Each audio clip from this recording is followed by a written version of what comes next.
the phone or you went to sleep. And if you didn't do either one of those, you hadn't addressed the problem. I come from a different time.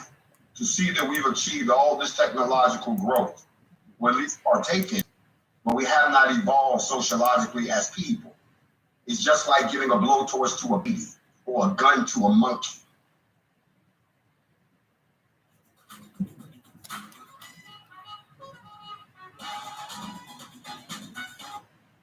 I agree with that.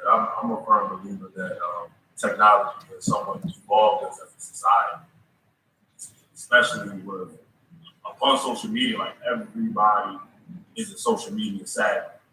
You know what I mean? Yeah, everybody's on social media has something to say. You know, like, doesn't necessarily mean it's irrelevant. It doesn't mean it's true. It doesn't even mean it even matters. You know, we're living in an age now when you can just say anything. There's no accountability for anything. You know. Let me interject right there, my brother. I developed a reputation in the early days of social media. In the early days, before it became this rigid framework where you're penalized just for saying something about something that you probably didn't even bring up. Come from a time when the internet was wide open. You could say anything and you could research anything, but you could also find anybody if you put your mind to it and you knew how. Some of us developed reputations as pull-up masters. What we found out, what a lot of other people found out, that yes, the internet gave rise to what I call the keyboard coward. The internet gave rise to what I call the avatar hater. It gave rise to all of that, but it also gave rise to something else. It gave rise to the pull-up masters, you know, those people that will give you the opportunity to say what you said on social media to their face. And what we found out was that the number of individuals who were willing to stand on their keyboard thuggery was far few and in between. A lot of people made the mistake of forgetting there are real people on the other end of those keyboards. And now here we are almost 20 some years later, because I remember when Google first came out in '99 as a crawler. If you don't know what a crawler was, it used to crawl on the backs of other search engines. It didn't know how to search for anything. It was just an engine to help you search other engines. And when that happened, we knew then and there that once people got wind of this, everybody would come. And now here we are 20 years later, and look at what it has degenerated into. It has become just what you said. An opinion is like an asshole. Everybody has one. And everybody, and don't nobody ass smell good. So if you think your opinion is going to out-opinion someone else, then the social media is the perfect place for you to air out your opinions, where nobody really has to either listen to you or they can, with no receipts, no proof, just attitude all day. We took one of the greatest tools handed to man and turned it into the very thing that has set us back time and time again. The power of life and death is in the tongue, whether it's in your face or coming over your cell phone. So let me ask you this. After the case is over, you have been found out not guilty, where do you see impact in the year? I can't answer that question until these cases are over. I don't know why people don't seem to understand that my focus right now is facing a possible 20 years, trumped up as it may be, in federal prison. That's my focus right now. That's my focus. Let me say that again. That's my focus. I find it interesting that there are so many people walking around focused on everything else but that. I didn't get here by myself.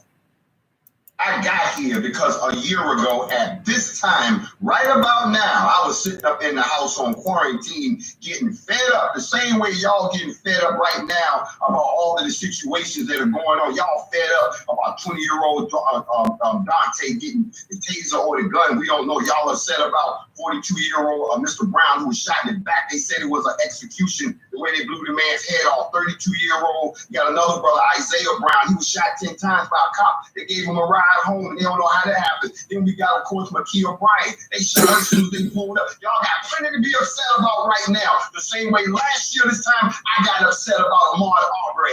I got upset about Breonna Taylor. There's always going to be something going on. Always. The only difference was I got pissed about it. And I did something about it.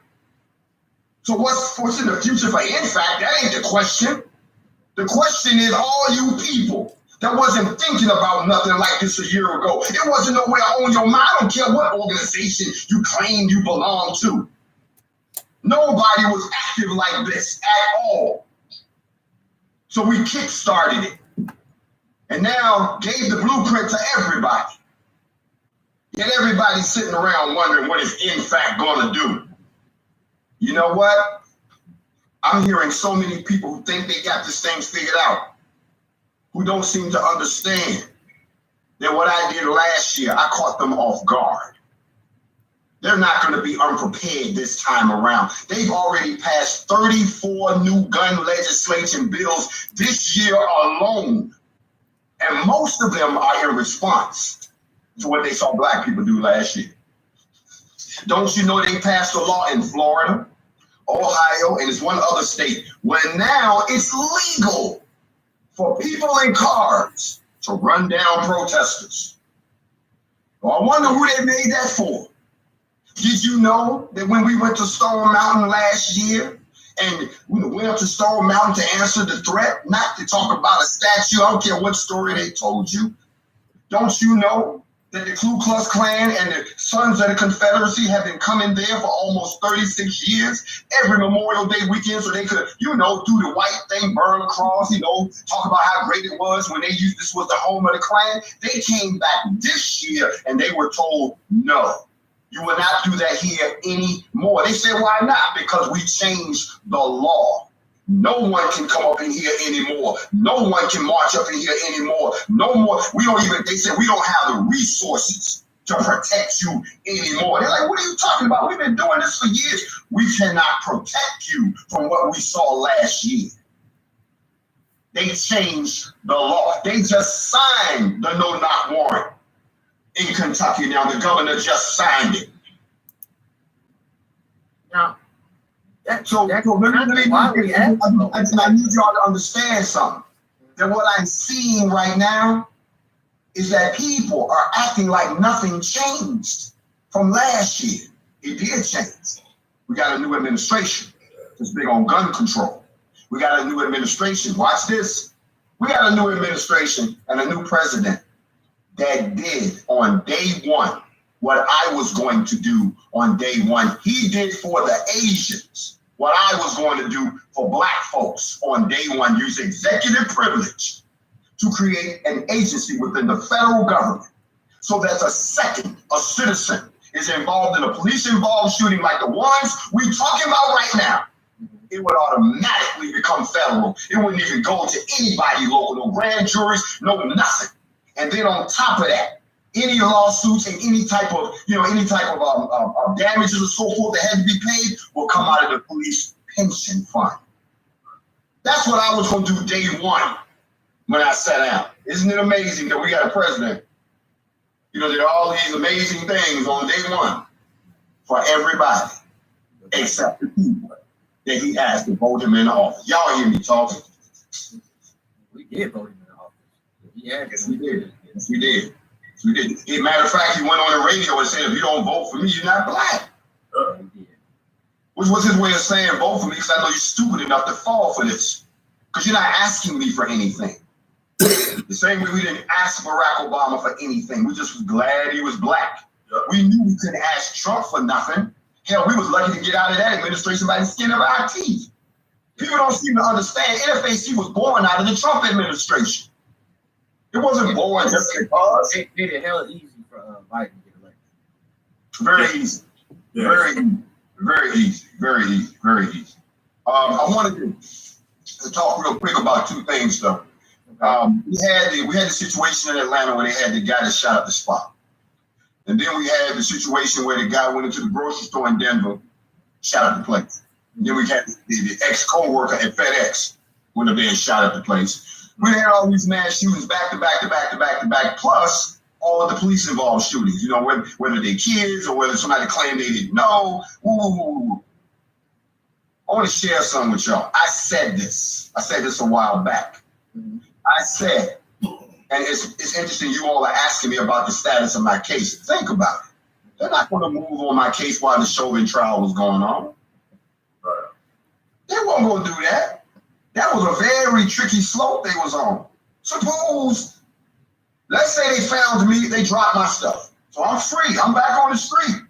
And then they don't find that boy guilty. You think they didn't have a meeting about that?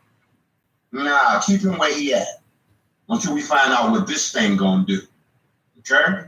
But I said it then and I'll say it now, and y'all need to understand what you're witnessing. Because we did the same thing when OJ was acquitted the first time back in the day. Remember this? If they find him not guilty, it's going to be a black and people of color backlash. If they find him guilty, if they find him guilty, it's going to be a black backlash. If they find him not guilty, it's going to be a police backlash. Now think about it. When they said that Chauvin was guilty, a lot of us OGs are sitting back going, you know what? You watch what the police about to do now. I don't care if you sneeze wrong.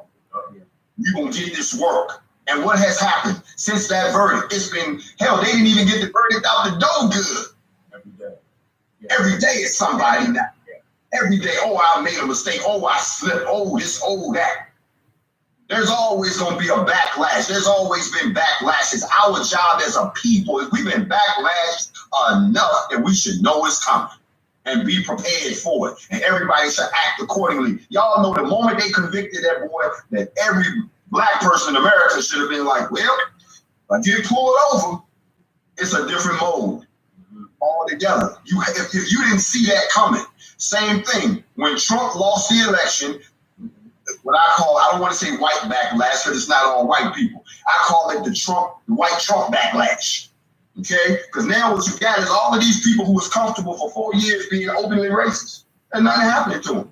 Riding up and down the street with Confederate flags. They ain't care. They told both of y'all that y'all can't be black right now because it's after 2 o'clock. And y'all just have to be indignant. All those people have been forced back underground. So now they're getting you in, now whatever their job is. Yeah, backhanded way. There's gonna be some backlash. We was already under Trump backlash anyway, right? Now we under Chauvin backlash because cop had to go to jail. He had to take one for the team this time. But they said that's cool because as soon as they walked him out that door, they start busting us in the eyes. And if people are not aware, I want to bring that to everybody's attention. They had to, come on, that case was so obvious. If they had let him walk out of there, it would just been, there'd have been white people that have been like, come on now, come on, fam. Really? It's a year later, nothing's changed. I tell you what is changing. They about to enact red flag laws. Red flag laws. Meaning if I feel like both of y'all shouldn't have a weapon because y'all scare me, I can pick up the phone.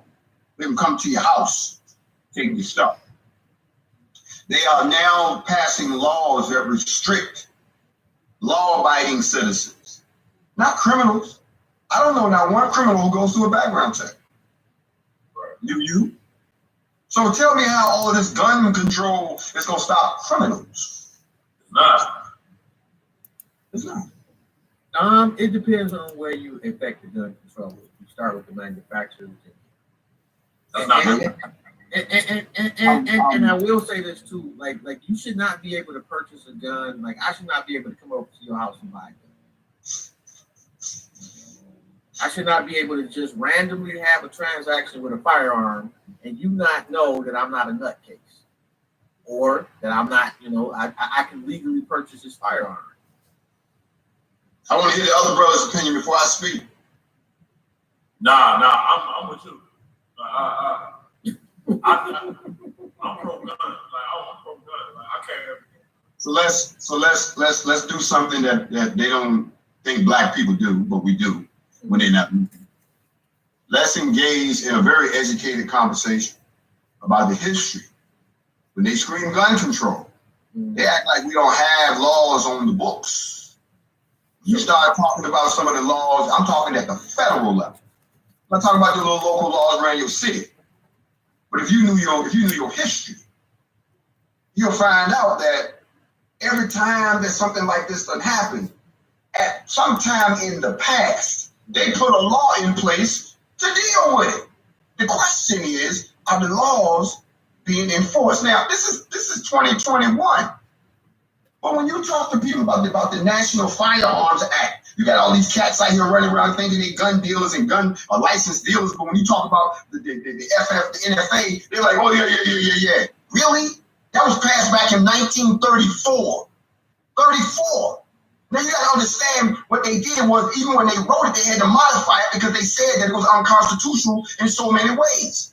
In 1938, they passed a law called the FFA, which required all the gun manufacturers, the importers, and the dealers to obtain a firearms license. You didn't have to have a license before then. We're talking in the 30s, y'all. We're talking Tommy guns, machine guns, all that shit was going on. Just white people killing white people. It had nothing to do with us.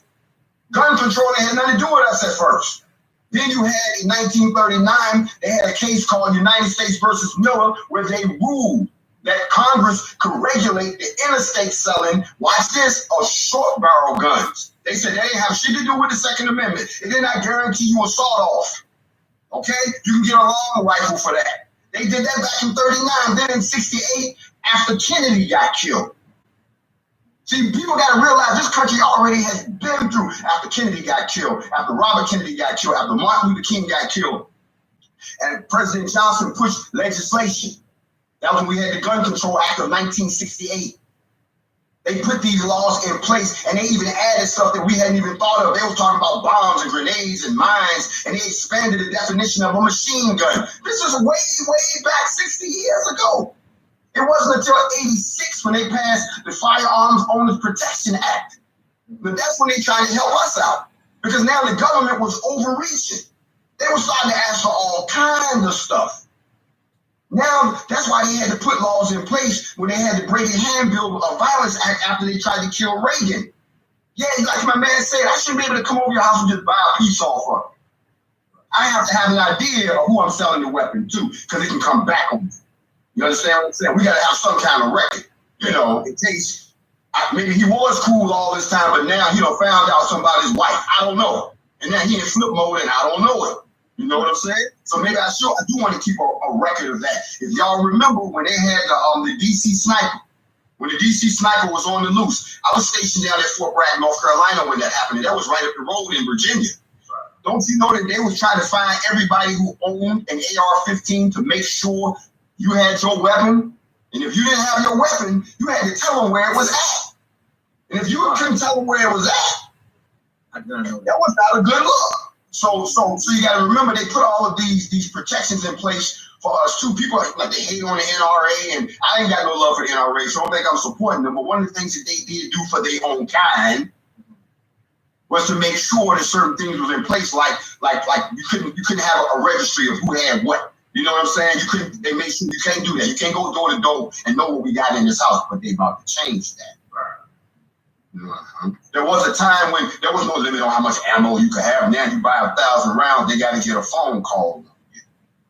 These are things that came out in the 94, the Brady. And then in 2003, a lot of people don't know this, but they had this thing called the Tierhart Amendment. And the Tierhart Amendment was a prohibition that the ATF, that stopped them from public releasing data where criminals purchase their firearms. They won't even gonna tell you no more. ATF was like, nope, we didn't release that information, it's gonna stay with us.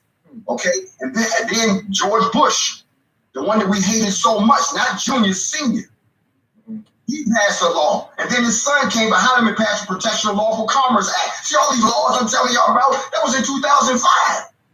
Then when Obama came in, so y'all gotta realize everybody got their hand in this pot. But the crazy person that wanted to be in the pot, he's now the president. The bro that wanted to be in it was Biden. They were like, nah, bro, because you anti-gun all the way across. You don't even understand what's happening. Now he's the president. Now you're going to pay $200 per high-capacity magazine on your taxes. Now you're going to pay taxes on your weapon. That's another thing that the brother just said. That's how they're going to stop you from selling your weapon to somebody else. Because if you do, you got to pay a tax on it. That means you got to report that to the IRS.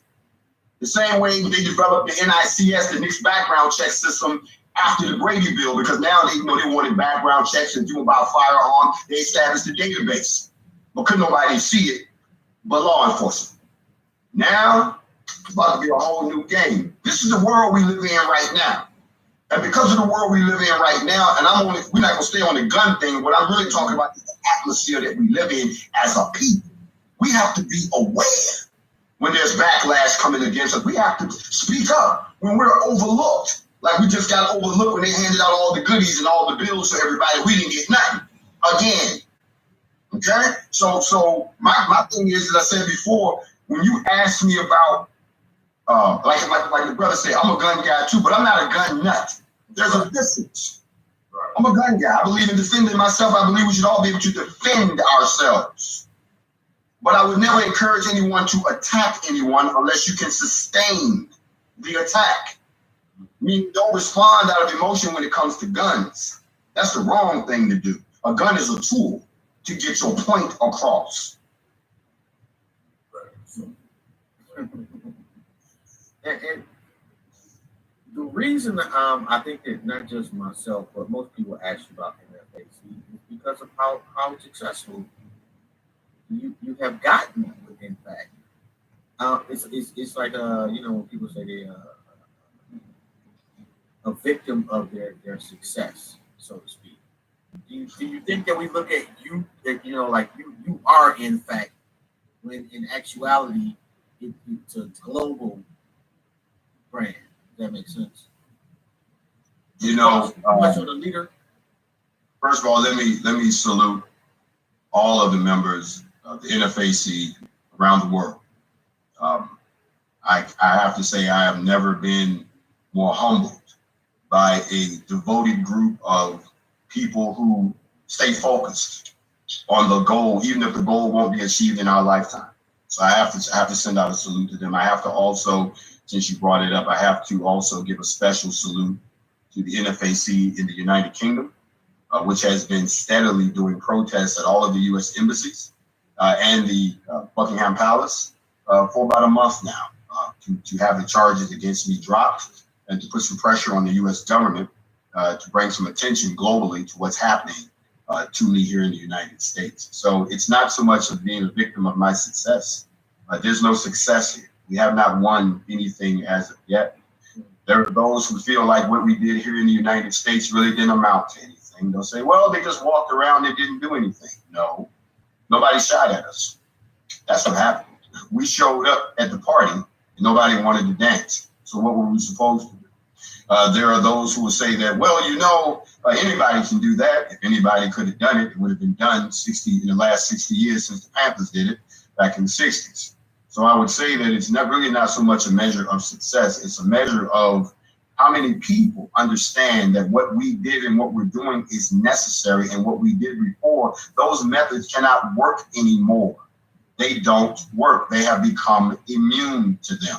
When I was a child, my mother would beat me with a switch that she would get off of a tree, because the grandmother used to tell me, go get the switch. Y'all remember that? And then they run their hand down the stick and go zzz. And you knew if it made that noise. Y'all know that noise. Don't act like I'm the only one. When you heard that, man, you went from being, you wasn't hard no more. You just broke down because you knew the pain was coming. But eventually, I got used to it. I got immune to it. She would hit me and I would take it. Just looking at her. That's the back in the day, kids, we didn't tell. We just take it. She turned you back out. He said nothing. And when he realized that don't work, they go get something worse. Yeah. To reset your focus. And that's where we are right here.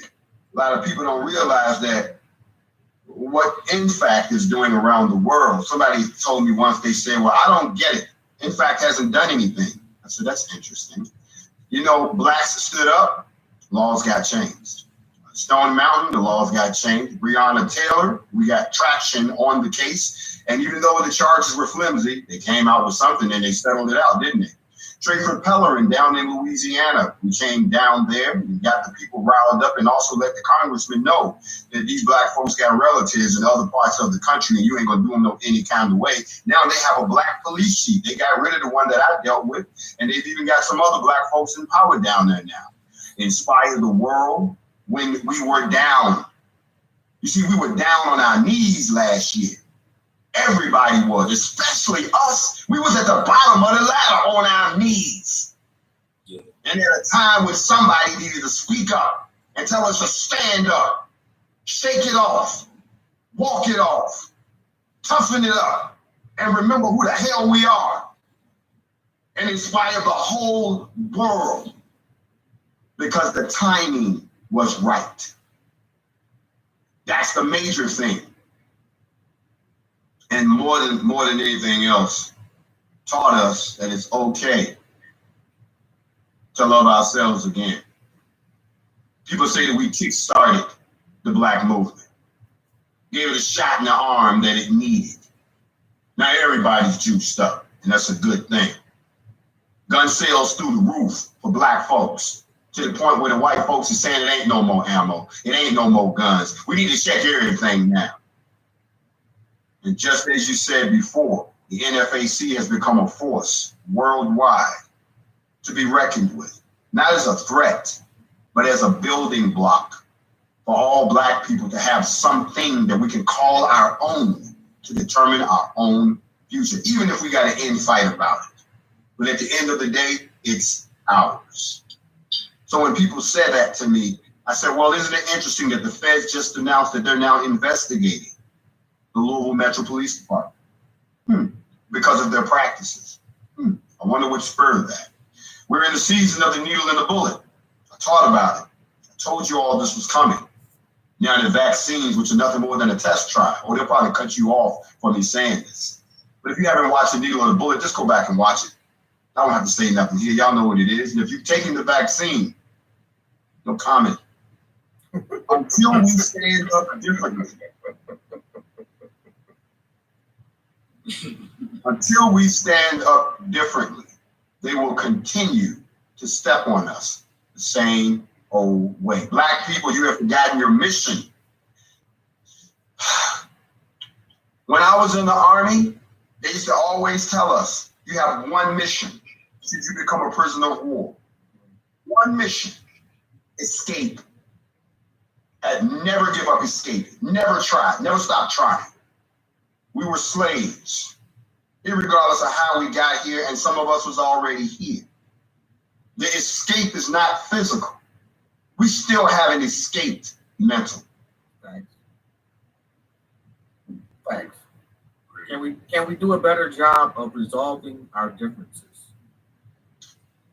The beauty of us as a people is that our differences are what make us great. If we could learn that we are a people of many differences, many opinions. We're jazzy people, we're creative people, we're an imaginative people. So we're not always going to be an agreeable people. But even when white people are at war, they can get together on your ass. The beauty of the NFAC is that we don't ask anyone to forsake whatever your point of view is, as long as it's not something to get everybody murdered. You can be a part of us, part of the coalition, and still stand your ground. We're respecting your differences. Doesn't make a difference who you worship. Doesn't make a difference, where you're from. Doesn't make a difference. I told you all, just be Black. And a lot of people find that so hard to do because they've been brainwashed and they're so used to being anything but that. Until we learn that none of us are going to agree 100% of the time, and that our differences are just that. The same way we're all entitled to our opinions. You're entitled to a different perspective all you want. But if we're going to get somewhere as a people, there are some things that we have to agree to disagree on and move on. We can argue over who will sit in the front and sit in the back all day, but as long as the car is going where we gotta go, I don't care. I'm driving. Y'all figure that out while we moving. But that's not what we do as a people. We want to stop the car. We got to get out the car Everybody got to get all blowed up, swole up. You know, the car ain't going nowhere. Somebody done lost the keys. Now guess what? Now we didn't pay the note on the car. They done took the car. Now we back at the house. Got to start all over again. We done lost our job. Now we got to get a job to get some more money to get into another car and get over our differences and hope to get where the hell we were supposed to be getting. But are you okay with somebody else driving the car? I don't care who drives the car. It's not about who drives the car. I think that's what everybody's problem is. I think so too. I would agree. It's not about who drives the car. It's about, number one, who bought the car. Number two, who picked you up. Number three, do you have a driver's license? Number four, do you know how to take care of the car so it don't break down or get lost? And most importantly, are you qualified to drive the car? Not by man, but by the Most High. That's the same speech that they had when Moses went up on the mountain and took too long. All of a sudden, it became a discussion about, well, maybe one of us should drive the car. Maybe one of us should handle the worship. Maybe one of us, because, you know, he been gone too long. How we know he ain't up there and he ain't never coming back? You know, he brought us out here for nothing and got us lost. We don't know why he did this. Matter of fact, when he took us out of Egypt, he was full of shit anyway. Now we all out here and we stuck. No, we should drive the car. And you saw how that ended, didn't you? It does not end well, but I see that as a problem within the community of lives. Well, you know why? People, ego? No. Let's be clear. Individualism has been infected and injected into us as people. It was never a part of our society. We were always a communal group, family, a village. That's how we was. Matter of fact, y'all remember when you grew up in certain neighborhoods. You couldn't go into a certain neighborhood to see somebody because everybody around there knew each other. And if you showed up over there and didn't nobody know you, or you couldn't say the right name of the house you was going to, you didn't make it out of that neighborhood in one piece. And y'all know I'm telling the truth. We had a tribal sense. There was a time where you fought one person in the family, you had to fight the whole damn family. That's just the way it was. And that was, the mama said so. You couldn't come home talking about I got beat up. You got beat up. Oh no, the Johnsons don't get beat up. You understand what I'm saying? We've lost that. Now we're individualists. We only think about ourselves and the people in our immediate vicinity. That's all we care about. We can get with the group, but really we're only there for self. That's the main motivation behind looting. They don't give a damn about what's really going on. They're thinking about themselves. This is an opportunity for me to get something for me. That's it. So individualism has infected us as a race. But when something happens that requires leadership, when something happens that requires direction, when something happens that determines the course of where we're going to go next, most of us, because of individualism, resort to emotionalism. You see, let's not get confused. It wasn't because I didn't have anything better to do. I ran for the presidency of the United States for several reasons, but most importantly, because I was qualified. So anyone that thinks that it's easy to jump into a position of leadership, especially for your people, and not be aware of all of the drama that's coming, and not be prepared to mitigate it, not being prepared to navigate it, negotiate it, or as it's already been said in many other publications, knowing how to eradicate it. I told y'all, in order for us to truly be free, we're going to have to fight some of our own people. Yeah, and I guess that's why I'm not in no leadership role, man, because some of the shit's just ridiculous, bro. It just seems, I'm in awe at a lot of people in leadership roles, because it's great when it's great, but when it's not great, it's horrible. Well, I don't know about that. Let me tell you why I say that, my brothers. I have seen horrible things said about me, none of which are true. I have seen people that I thought I knew pretty well show their true colors and only satisfied definitions of some of the characters you see in the Bible. I have seen my people get fired up, ready to roll, not having it no more, but believing that they live in a microwave society where you don't get instant results. And that's not the way this thing works. So when you don't get that instant result and you realize it might take a while and you might have to put in some work and you might not even be here for the results. Remember, this is for the kids. Mm-hmm. Then all of a sudden, people show you their true colors. And when you start to see that as a leader, you don't respond to everything you see. You make note of it. These are indicators of the climate. These are indicators of the temperature of the people. Plus, on top of that, everybody doesn't come to the table with the same agenda. If I'm all about liberation and reparations for my people, but all you're about is recognition and financial gain for yourself, if you're the kind of individual who truly believes that we have arrived and that it gets no better than what we have right here in this country and some other places around the world, then yeah, you would find it in your good graces to infiltrate an organization to tear them down because you like it the way it is. You don't want to go nowhere where we all got to pull our own weight. You don't want to go nowhere where everybody you see, everybody you answer to look like you. You don't really want that. There's a lot of people like that. And then last but not least, there's a whole segment in our population that have been bullied. They've been teased. They've been picked on because they're biracial. They didn't ask to be biracial. They are the result of biracial parents, but they're born into a racist world. So they don't know where they belong. So they want to be over here with their brothers and sisters, but sometimes they don't fit over there. So they over here with the mayonnaise people, and it's confusing. And they got to be taken into consideration too. And some of those people can come with an agenda. So there's a lot of different things, a lot of moving parts you cannot get mixed up in. Here's why.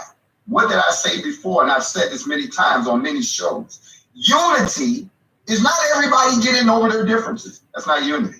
Unity doesn't mean we all under the same umbrella. That's not unity. Unity is all of us being on one idea at the exact same time. And don't focus on nothing else. If 9 of us was in an elevator and we didn't know each other, one person on their phone, somebody doing their makeup, somebody reading a book, you might be eating drinking a soda or something, and the elevator stopped and jerked, and we don't know what's going on. Everybody is unified in getting out of there. Yeah, absolutely. And it didn't take no meetings. It didn't take where you're from. It didn't take I don't work with women. It's we getting the hell out of here. If the house catch on fire, if the club catch on fire, everybody knows the heads for the door. They unified trying to get out of there. That's unity. Every time one of these white boys does a mass shooting and shoots up a bunch of stuff, white people unify. They don't care what he did. They wrap their arms around him. Hey, you're a little special. You know what I'm saying? Oh, we're going to put some money behind him, too. Oh, yeah. But he done killed all these people. Still don't. The Asians said, we're not having it. You're not doing this to us. You're not going to treat us like this. What happened? They wrapped their arms around their peoples. They put $3 million on it. They put $6 million. They didn't care. This us. Even though we've been watching sisters get their ass handed to them in nail salons, it's ridiculous. Yeah. But black people, unless somebody is dead, look, let me say this. I'm just gonna go there with the brothers. What do y'all think would have happened if you had woke up Thursday morning, December the 3rd, 2020, and the news was this? Police are investigating a raid at the home of a black militia leader. The black militia leader, Grandmaster Jay, was killed in a fiery exchange with federal officers of the Joint Task Force as they attempted to serve a no-knock warrant. Johnson, y'all be sitting there like, whoa. He went out in a hail of bullets. Oh. Y'all have been all out in the street marching and waving signs and all justice for Jay. That's what we do. But if Martin Luther King, Malcolm X, or any of those people that we love to lift up from 6 decades ago were alive today, and they did to them what they're doing to me, I really wonder what kind of response we would see from the Black community.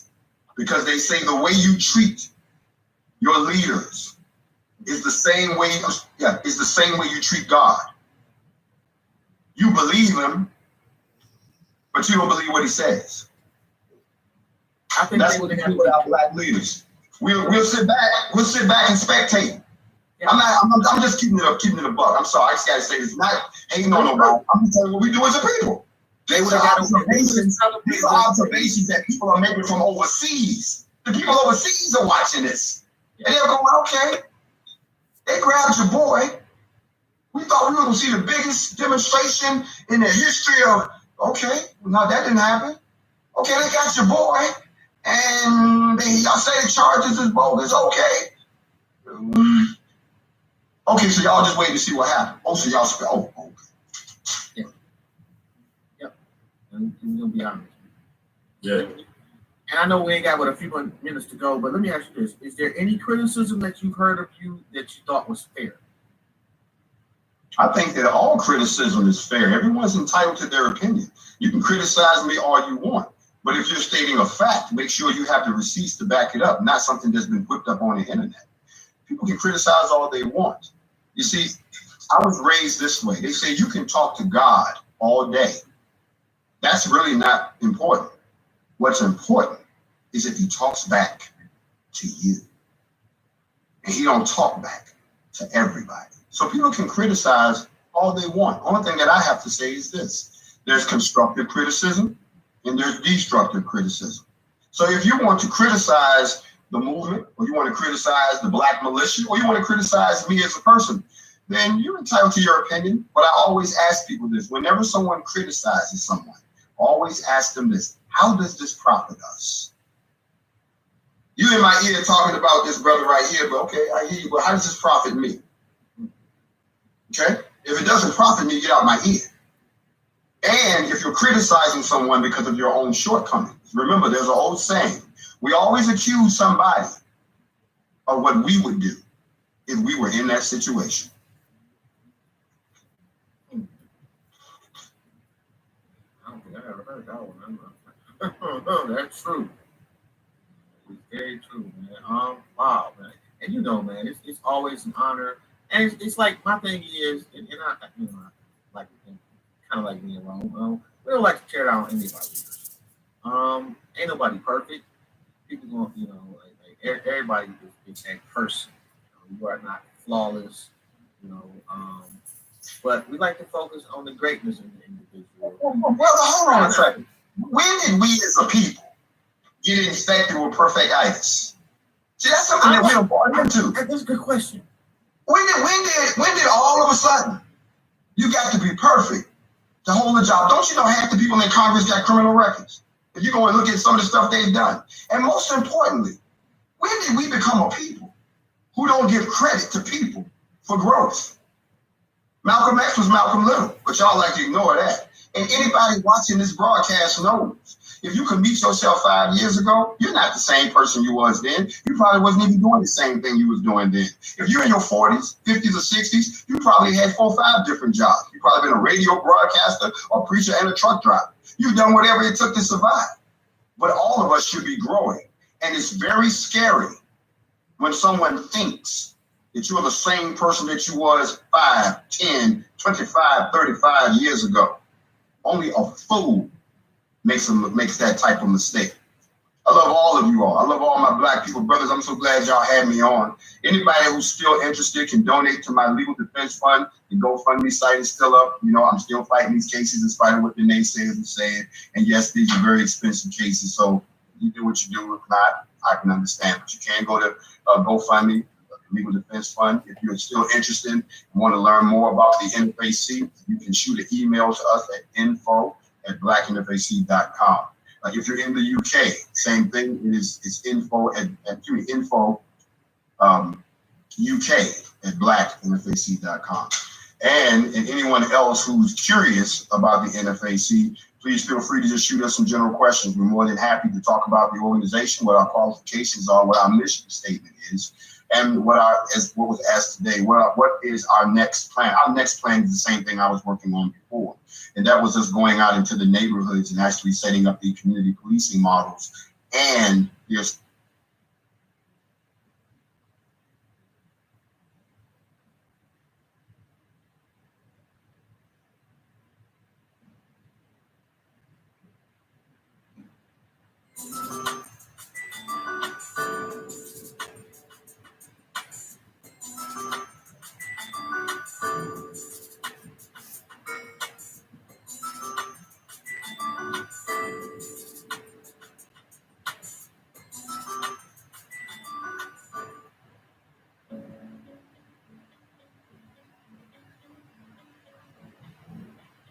Have you ever thought about where your produce comes from? Most grocery chains receive produce from various local and national farmers. In fact, there are about 3.4 million farmers in the United States today. But of that staggering number, only 45,000 are Black farmers. At the Better Buggy, we are a proud group of Atlanta-based Black-owned farmers selling produce locally and nationwide. Our easy-to-navigate online platform makes it easy for you to make a one-time purchase or to simplify your life by subscribing to our weekly produce box. Whichever frequency you choose, you can order with confidence, knowing you'll receive 100% organic farm-fresh produce. If you're looking for a thoughtful gift for a loved one that they actually find useful, be sure to pop by our online store where you can snag a gift card your recipient can use to order their own produce and t-shirts. Ready to start supporting local Black-owned farms and making healthier food decisions? Visit thebetterbuggy.com now to start shopping. Ladies and gentlemen, the economy is not going so well, although they have reopened in many states across the country. Well, now Joe Biden is diving in because there's such a big worker shortage out here in America. And he is saying Americans will lose unemployment benefits if they turn down jobs. Coming from Joe Biden. This is NPR, May 10th, 2021. Those collecting unemployment benefits under the American Rescue Plan must accept suitable employment when offered, President Joe Biden said Monday, responding to last week's underwhelming April jobs report. We're going to make it clear that anyone collecting unemployment who was offered a suitable job must take the job or lose their unemployment benefits. They are so desperate now, y'all, to save this place. Now you got the president making idle threats. Biden said before adding, we don't see much evidence of that. The president's remark comes just days after the latest job report showed fewer jobs created than expected, 260,000 versus about 1 million. Some employers say that they're finding it difficult to find workers, and the Republican critics argue that's because the checks Americans are receiving from the coronavirus stimulus package. Let's be clear, our economic plan is working. I never said, and no serious analysis ever suggests that climbing out of a deep, deep hole, our economy is in, was going to be simple or easy, or even immediate. But ladies and gentlemen, they see what's happening, and I think it's scaring the hell out of them. So not only are you going to have 1 year of a bad economy, this year you can add to it as well. I mean, look how far we're into the year now. Republicans who uniformly opposed a historic $1.9 trillion recovery package seized on the job report as evidence that Biden's policies were directly harming U.S. businesses and slowing the nation's economic recovery from the virus. Well, you know, the Republicans didn't want the people to have any money. They didn't want you to have, they thought they were paying you too much by giving you the $600 back in December. Well, it's not going to be immediate. You can open up the states. It takes time to interview people and get people back out in the workforce. What do you expect? And on top of that, you are expecting to go back to work when you know damn well you never did anything about CD. All right? You didn't do nothing about that. That's still out here and it's still going strong. And y'all have decided to cover this whole thing up and trying to play the rest of us for fools.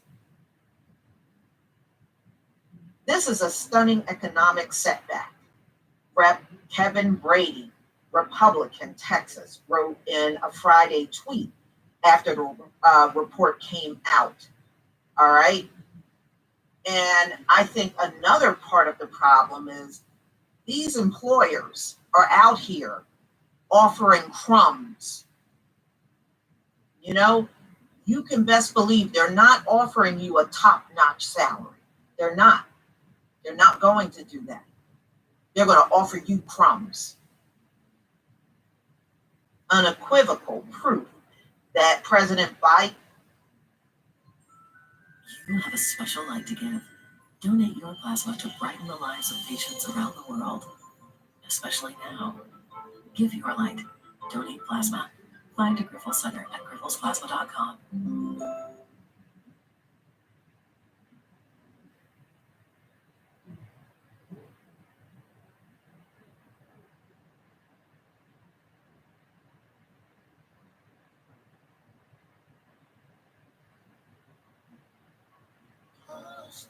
On my silence, watching you burn with the fire.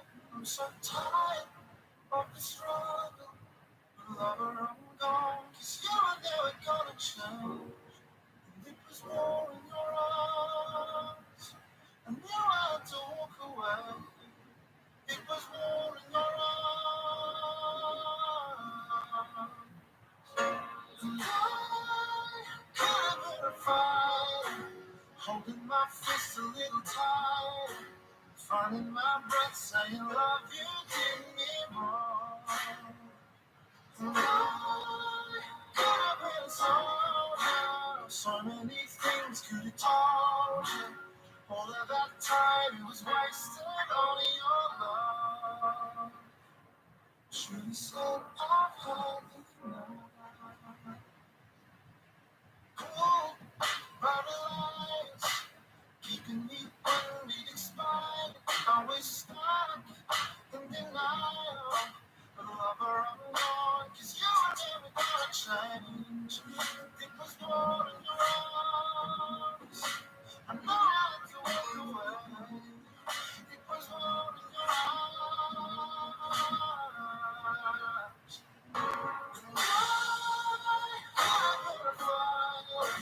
Holding my fist a little tight, finding my breath, saying love you did me wrong. I have been so many things could have told you. All of that time was wasted on your love. I should have said I've had enough. But no, I'm broken. I could stop nothing. This war is done. Nobody would. But no one broken. I could stop anything. This war is done. Nobody won. And I could have been a fighter. Holding my fist a little tight.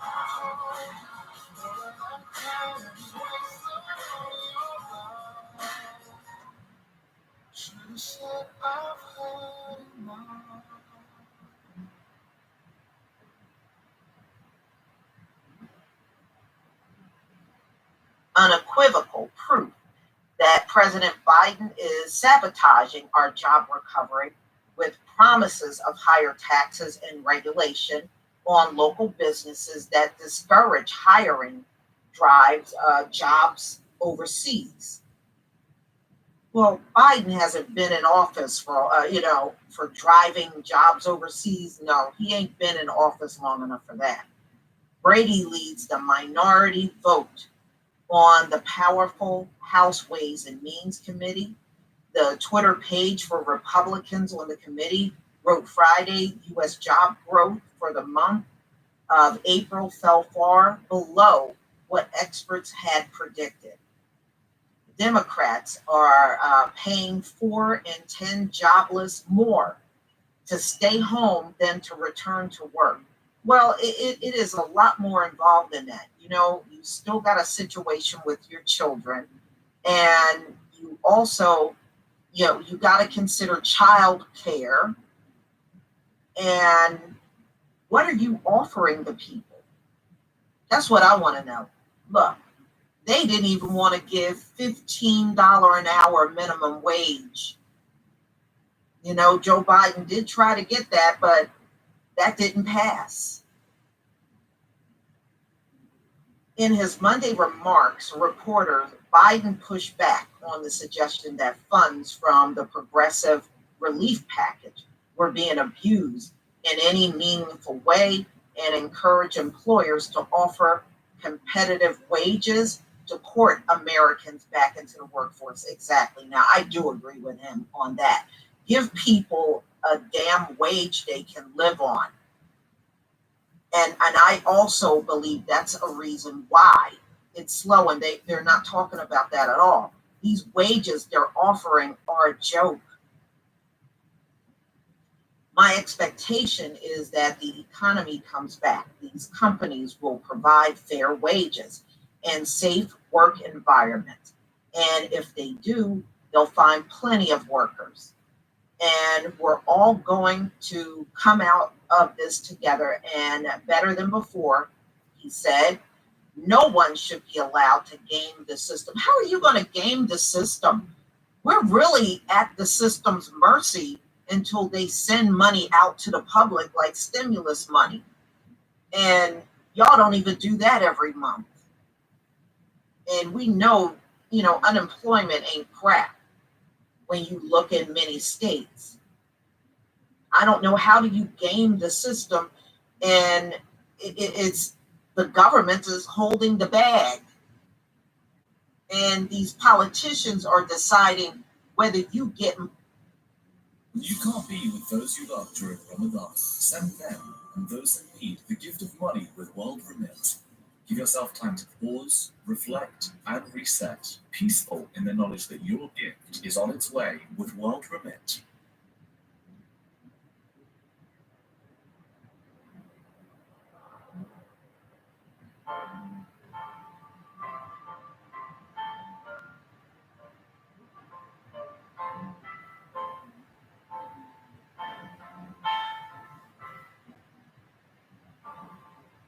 He's the man who stands beside me, like a soldier in a storm. That is weather feels its sorrow, in his arms ever torn. Steadfast with your devotion, even when he's pushed away. How he tries to understand when life won't turn him gray.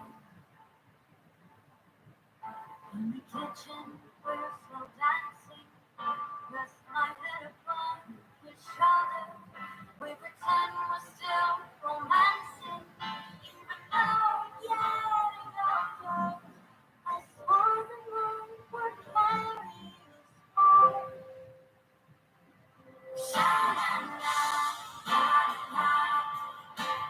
Let's go along together.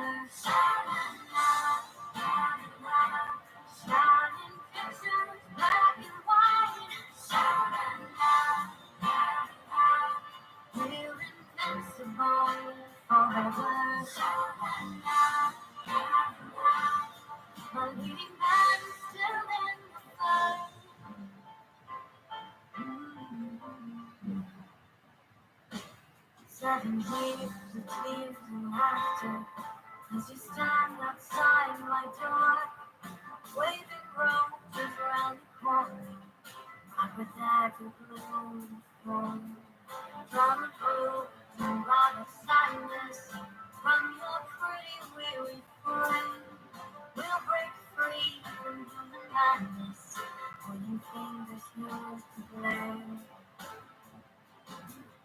I came and read the mantle to the grocery store cooking in your newsboy cap and flannel. Saw the path aside again. I swore the moon was fairy was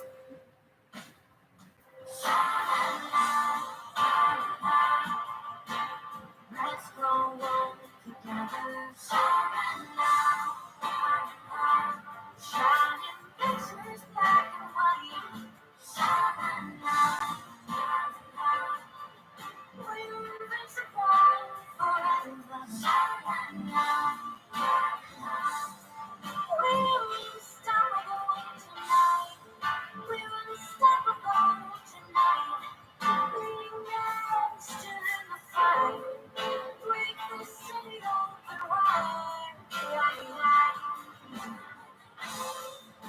And even when we're in far, you're the answer every call.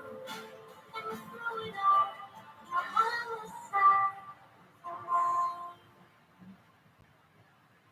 Sha-la-la, la-la-la. Let's go on together. Sha-la-la, la-la-la. We're unstoppable tonight. Shine your light tonight. Shine your light tonight. Shine your light tonight.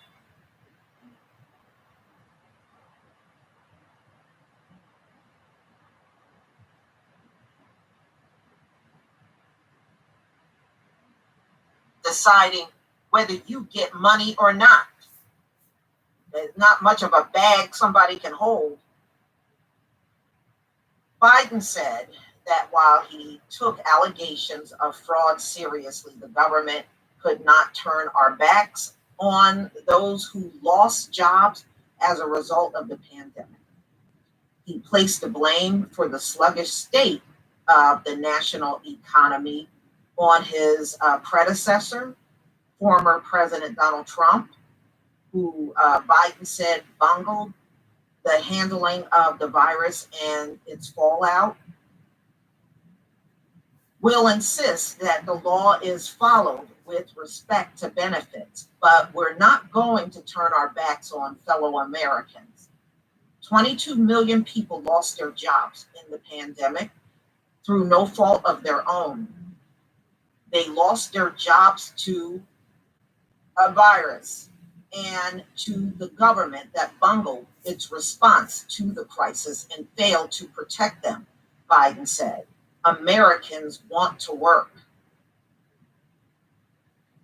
So, y'all, they are struggling. They are struggling. And this is not something you can clear up in a few weeks, probably not even a few months.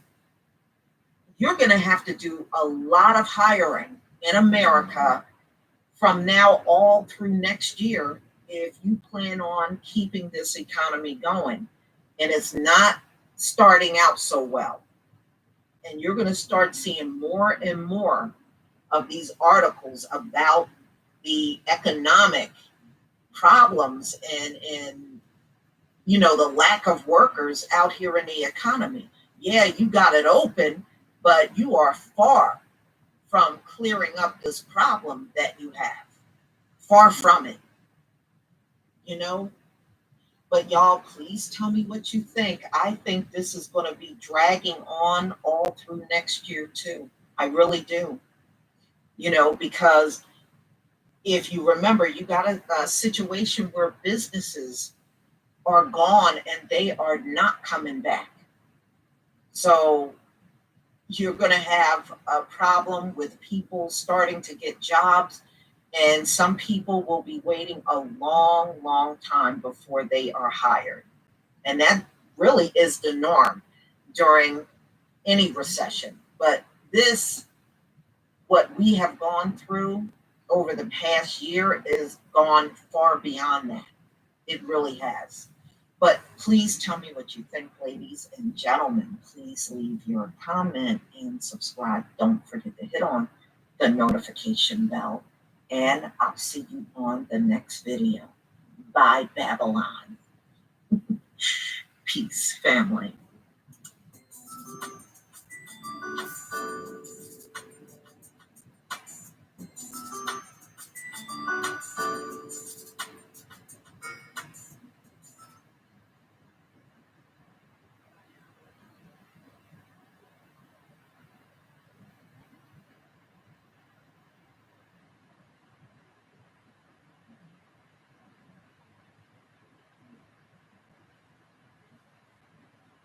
Guys, so here we have $2.5 million. 100, 200, 300, 400,000, 500,000, 600,000, 700,000, 800,000, 900,000, a million, 1.1, 1.2 million, and another $1.2 million here. Each of these things you see is $100,000. $100,000. It's almost hard to believe that $100,000 is so small. And in this video, we're going to go over how to grow your online business. Now, guys, I have 4 steps. I have 4 steps for you how to actually start your business, online business, and make it successful. So step number 1, identify a problem. Now, this is something a lot of people miss, right? Sometimes people wait years waiting for that original idea, for that magical moment that'll hit you that you can pursue. Don't do that.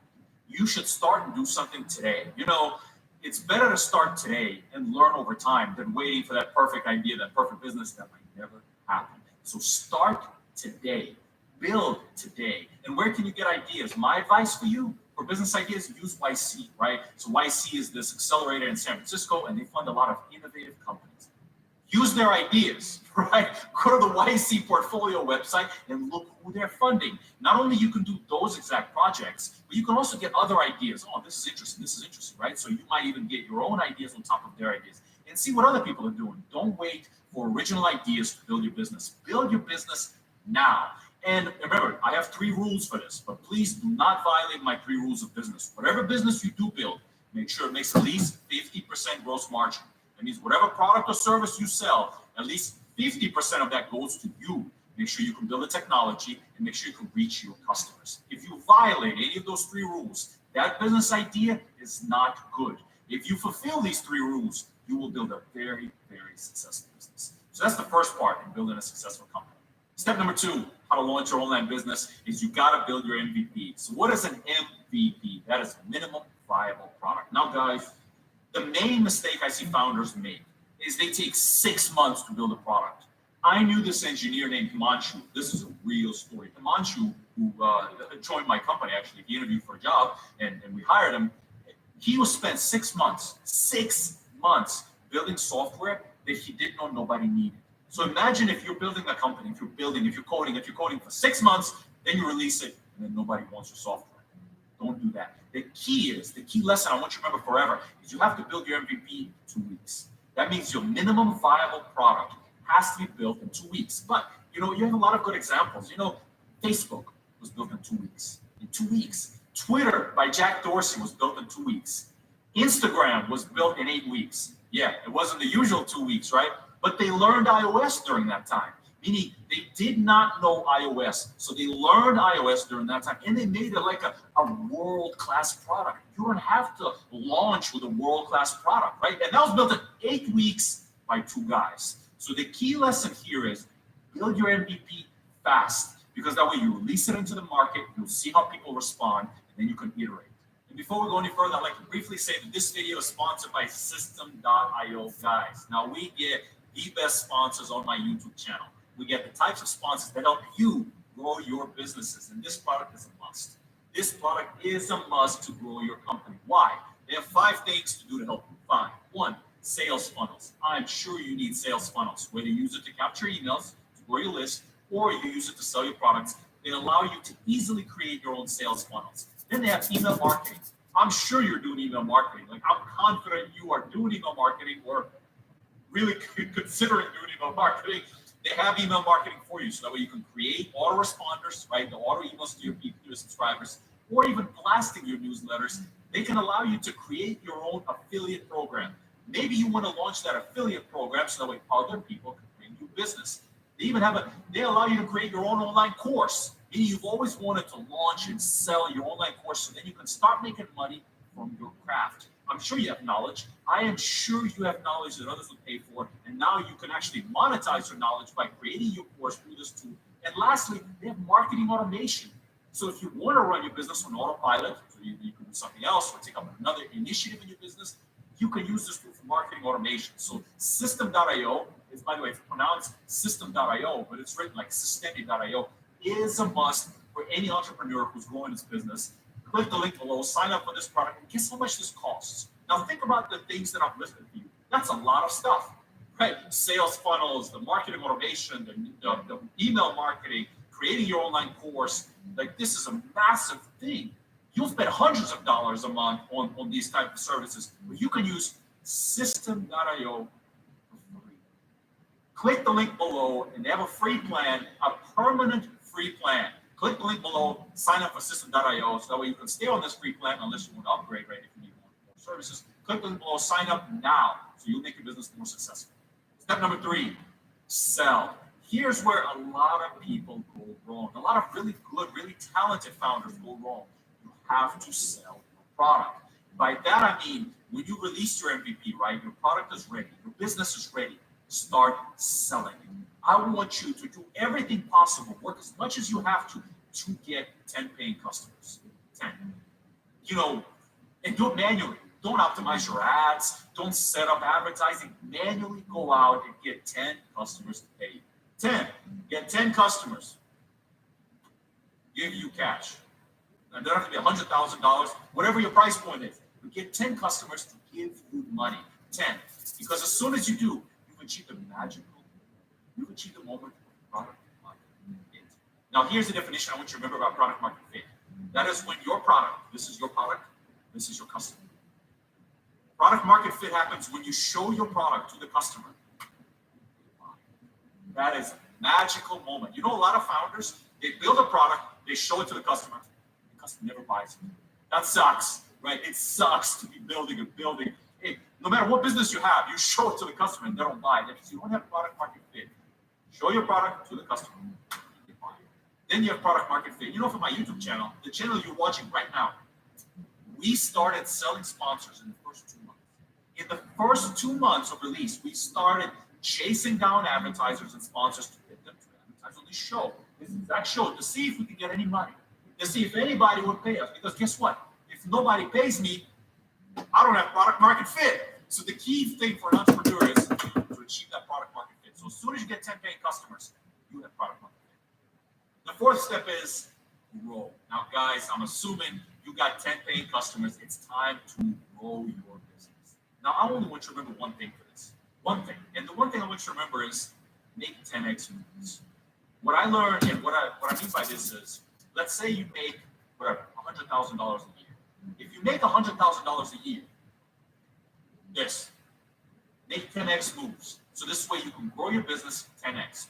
Why am I so stubborn on the 10x moves? Because a lot of things fail. You might try 10 things in your business, right? And a lot of them will fail. But one of those things will work. And if you were making 10x moves, your business would be way bigger. And that's something a lot of founders miss. They're always sitting and thinking like, hey, how do I grow at 10%? 10, 20% works if your business is very, very successful. If you have a big company, right, you're making millions of dollars, you grow at 10% of the work. But how do you, as a founder with a smaller business, make a lot of money, make 10x moves? Sit down today, whatever money you're making today, and say, okay, this is how much money I have. How does this grow 10x? And put tight deadlines in 3 months. That's when your creativity will kick in. You say, okay, well, the only way that would work is if I do this, and that. That's when you'll get inventive. That's when you'll get creative. So as you're sitting there today, right now, think, what can I do? 10x move can I do to grow my business 10x in 90 days? You'll see some of those ideas could work. those ideas that could work will make you the most money.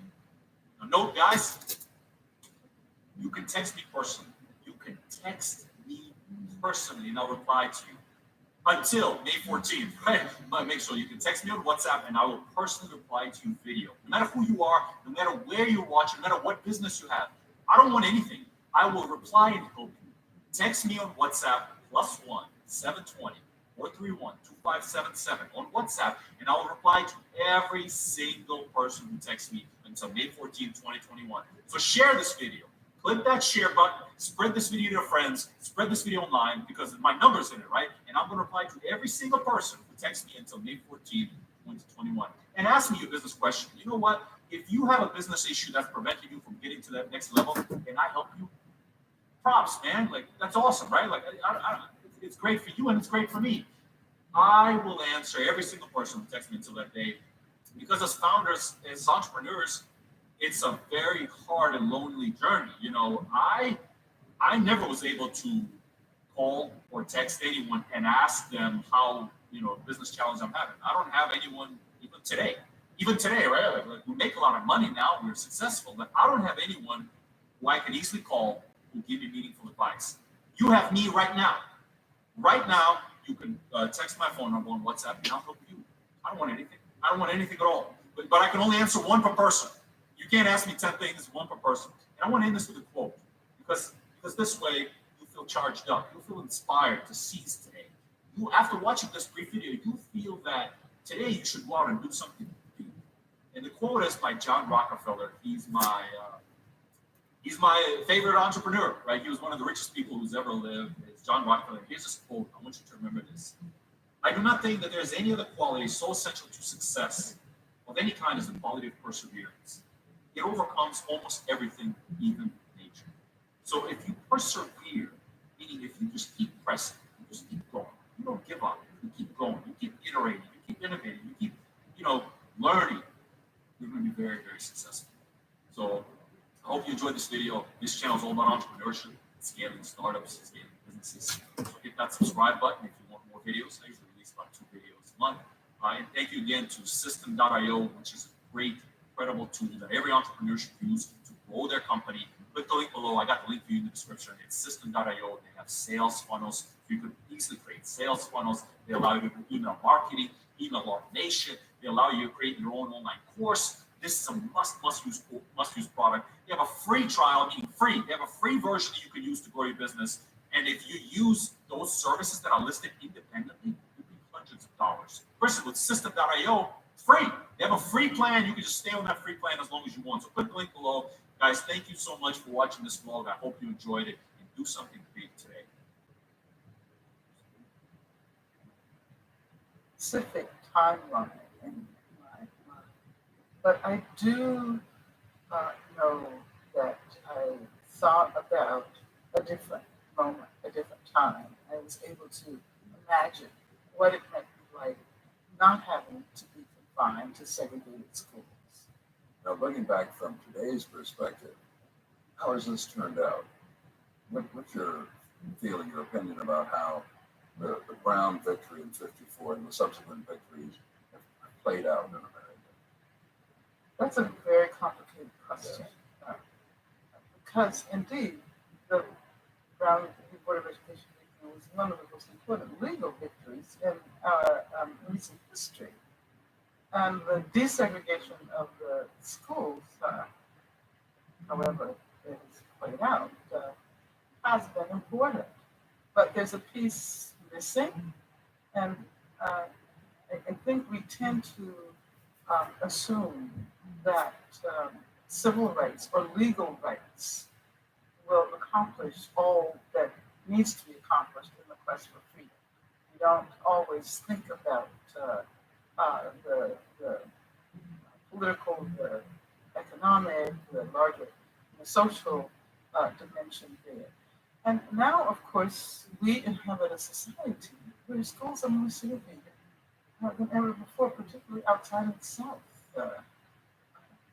And we inhabit a society where schools for young, poor people of color, particularly poor Black kids, are basically prep schools for prison. And so I think, what I would say is that each victory that we win, whether it be a legal victory or whether it be a victory, a political victory or a victory in the area of ideology, creates a new terrain for us to rethink the possibilities of the future. And so I see the Brown v. Board of Education victory as reconfiguring the terrain of our quest for freedom. In effect, the Army of Justice regroups and chooses another fight. Would you characterize it that way? Or knows another fight is yet ahead? Absolutely.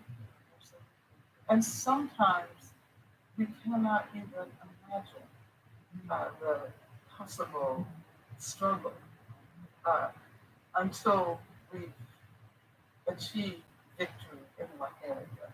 And then rather than resting, which many people assume you do, because of course you win and it's over, rather than resting, we need to ask ourselves, how does this change the possibilities in the future?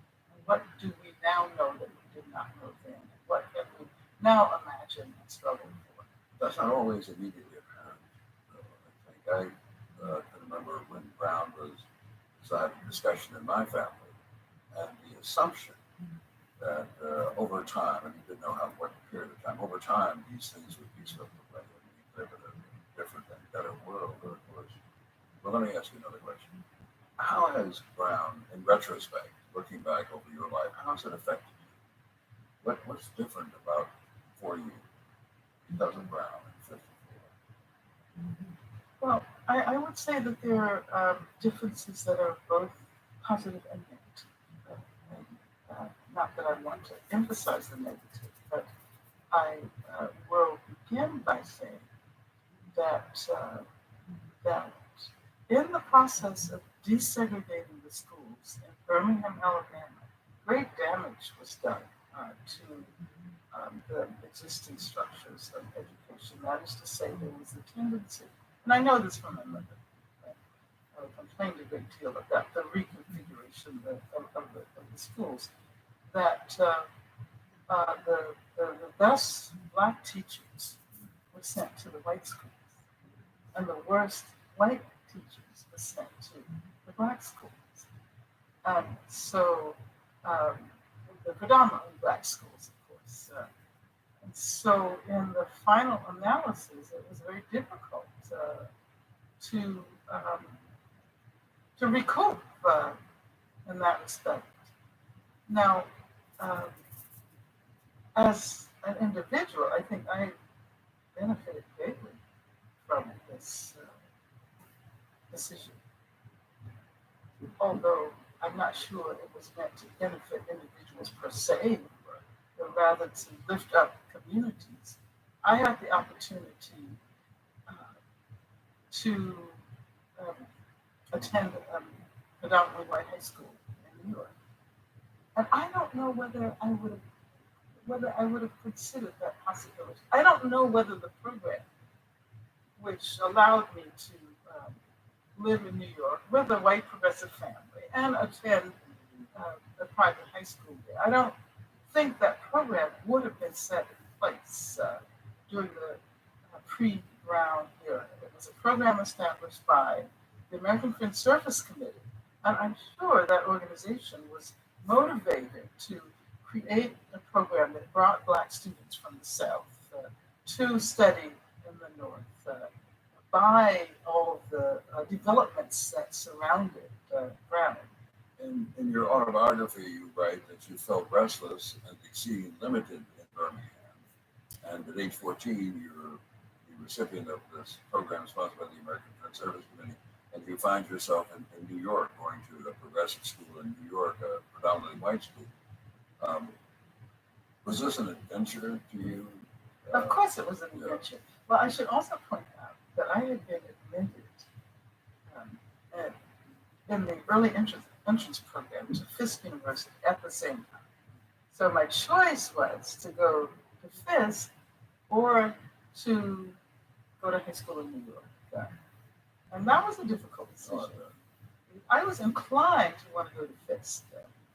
At that point, I wanted to be a doctor and had my life all plotted out. That I would graduate from Fisk when I was 19 or 18, and then I would go to my Harry across the street and so forth. But it was my father who actually persuaded me that I wasn't ready, that I wasn't socially mature. And it turned out, do you think, well? Oh, absolutely. Absolutely. Any regrets about not being a doctor? No, not really. I just wonder sometimes where I would be today had I chosen that trajectory. But I had been to New York several times. My mother attended graduate school at NYU during the summers. So I had been to New York, I think, 3 or 4 times and had friends there. So it wasn't an entirely new experience. But yes, once I arrived at Elizabeth Irwin High School, I was the black girl, the Negro girl from the South, right? So I had a hard time trying to figure out how to understand all of the attention that was focused on me, and students asking me to come to dinner and to come to their country houses and so forth. And some had black servants and would feel compelled to bring the servant to the table. And, it was exactly. Because we didn't have the conceptual apparatus at that time to understand the extent to which racism is. So, yeah. And it was evident to you at that age that the new school you're in is so superior in many ways to the school you left behind. Oh, absolutely. Although I should say that I learned a lot in segregated schools in Birmingham. I learned things I would have never learned. So Black history. I can remember from the time I was very young, first grade, celebrating Black history, Negro History Week, and using that time to think about the extent to which Black people have made major contributions. So that I think I would never have received. And I wouldn't have got that little. Oh, absolutely not. Every time we sang the the national anthem, right? We also sang the Negro national anthem. Exactly. So I think that my teachers in elementary school and high school gave us all a sense of pride and gave us the tools with which to resist the imposition of racial inferiority. Let me switch a bit and talk about the people who have been significant in helping you develop your talents and who you are. And begin with your parents. What role did your parents play in shaping you? You talked earlier about your mother explaining to you that things will not always be this way, but what else do you recall? Well, it's taken me a long time to recognize the extent to which I walked down a path that was carved out for me by my mother. Because I always saw myself resisting my parents, as children often do. My mother was an activist. She was a member of the Southern Negro Youth Congress. She was actually an officer of the Southern Negro Youth Congress. She was involved in the NAACP. She was involved in the campaign to free the Scottsboro Nine. And as a child, I had the opportunity to spend time with Black communists who had come to Birmingham to help organize the Southern Negro Youth Congress. So I often tell people that later when I joined the Communist Party, it was a difficult decision because I always considered the Communist Party to be so conservative. It was my parents' friends, I wanted to do something more interesting and more radical. But I do think that both in terms of my career as an educator and in terms of my life as an activist, I am following in my mother's footsteps. I wonder if your mother's political activity engaged you in some sort of way, stuffing envelopes, the mechanics of organizing campaigns like that. Did that happen? Um, well, yeah, a lot of things I don't necessarily remember, but I remember the stories that got told about Bull Connor and um, my parents' friends being run out of town. This is pre-civil rights. But I don't think I got a sense of the work that was done during that period. Um, um, because now I think that organizations like the Southern Negro Youth Congress really paved the way for the civil rights movement, really created that terrain. I often talk to students today about the film The Great Debaters and the character that Denzel Washington plays. A friend of my mother's, who's still very much alive and very lucid, asked me after she saw that film, she said, Angela, do you know what organization that was? And I said, no. And she said, well, Melvin Thompson was in the Southern Negro Youth Congress. There are these sort of mysterious scenes in which you see them organizing black and white tenant farmers. So I don't think I got that sense early on, perhaps because of the anti-communism, because of the extent to which people were forced to go underground. When I was 6 years old, I remember being followed by the FBI. I do have those memories because they were looking for someone. My parents knew who was a member of the Communist Party and who was underground. So I remember this. I remember this kind of fear of the FBI, and I also I remember being, um, learning that you never talk to the FBI. When I was 6 years old, if they asked me any questions, don't answer at all. Were there particular people, teachers, particularly who had influence on you, who shaped you in some way or the other? Well, I suppose during my career as a student, the teacher who most influenced me was Herbert Marcuse. What about earlier, when you were still in Birmingham? Oh, when I was, Yeah. absolutely. Yes. I had a whole number of teachers. As a matter of fact, I had a teacher whose name was Mrs. Roveski, Mother Freeman Roveski, who is the president of the University of Maryland. Yeah. And, Because we've done him in this year. oh, okay. So, yeah, I remember that she and other teachers pushed us.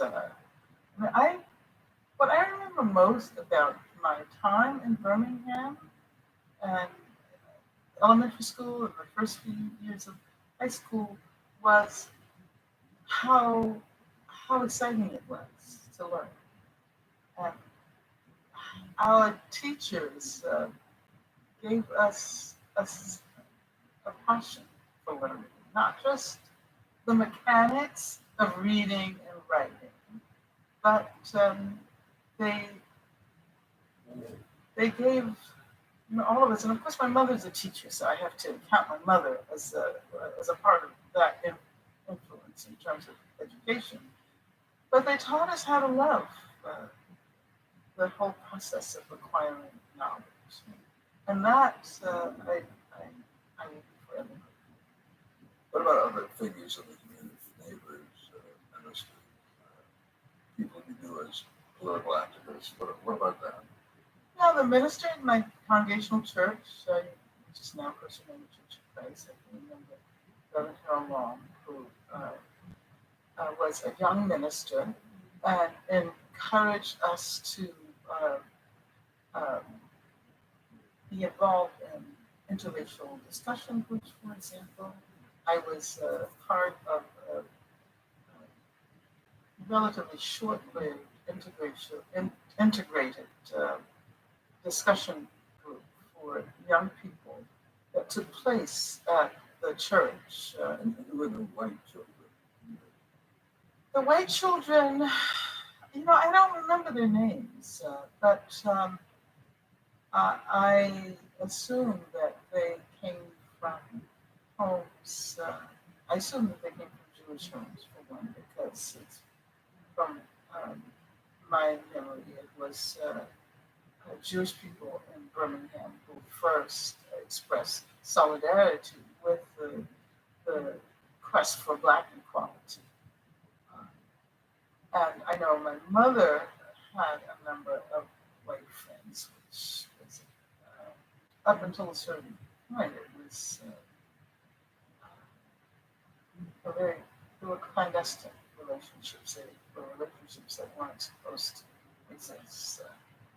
But occasionally there would be white people in our home.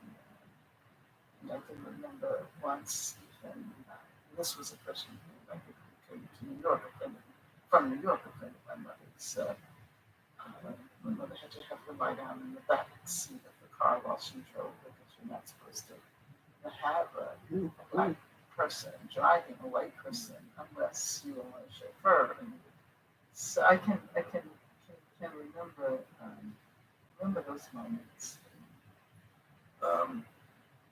And talk about your father for a minute. You wrote that you never seen your father afraid, even when a white policeman pulled him over in Tennessee in the middle of the night. So he must have held a standard of behavior for you.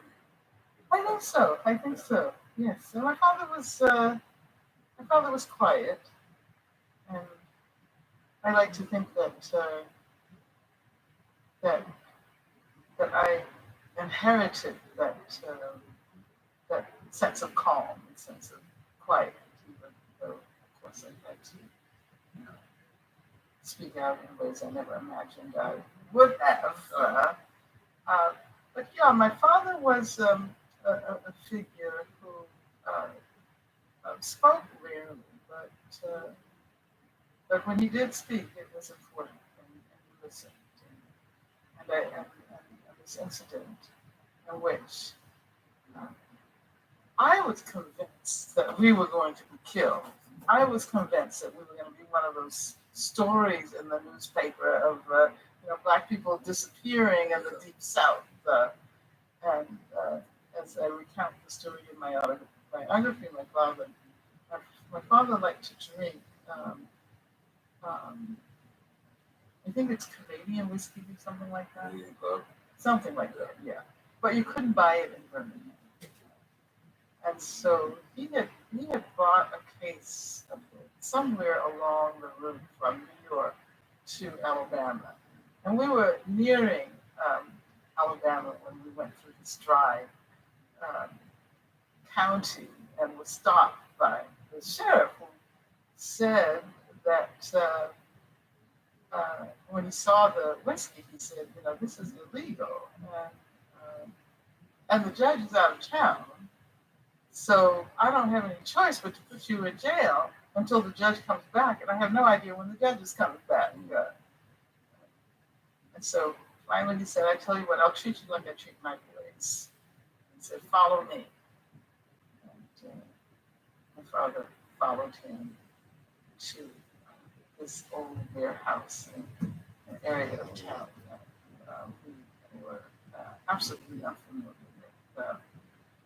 And got out and asked my father to come into the warehouse. So my mother and I were sitting in the car. They were driving back from Brandeis. My mother and I were sitting in the car, trembling. Oh my God, what are they going to do? And then finally he came out laughing.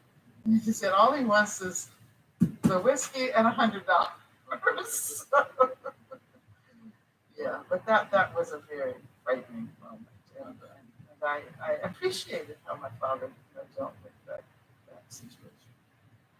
Tell us about your sister and you pretending that you're from Martinique and going into a downtown shoe store in Birmingham. Yeah, well, we were so used to this segregated um, character of the city. You go into a shoe store and immediately, if you're black, you have to go to the back, and I hope somebody will wait on you. They might not even wait on you. So, both my sister and I had learned French by this time. I had been away for a while, and so we decided to walk into the store pretending that I could not speak English at all. My sister spoke some English that she would have to translate for me. And so the people were so impressed that they asked us to take a seat in the front of the store, brought out all of the shoes we wanted, and of course, at the end, we revealed that it was we started. And what was the reaction of the people in the store when you revealed who you were? Oh, they were so angry. They I mean, they realized that they had been had. And we ran out of the store. We knew that once we did that, we were definitely not going to go to the back of the store. So, you mentioned Herbert Marcuse again, and you meet him at Brandeis. Mm-hmm. And what effect did he have on you? I mean, how did he help shape you? Well, he had a profound effect on my life and my work. I attended his lecture course when I was a first-year student, freshman. And I was drawn by the way he was able to put history and philosophy together in a context that allowed us to think about the future as history. And so I watched him from afar for a while. I can actually remember him speaking during the previous crisis. James Baldwin was also on campus. Then my second year, he spent in Europe teaching. My third year, I spent in Europe at the Sorbonne.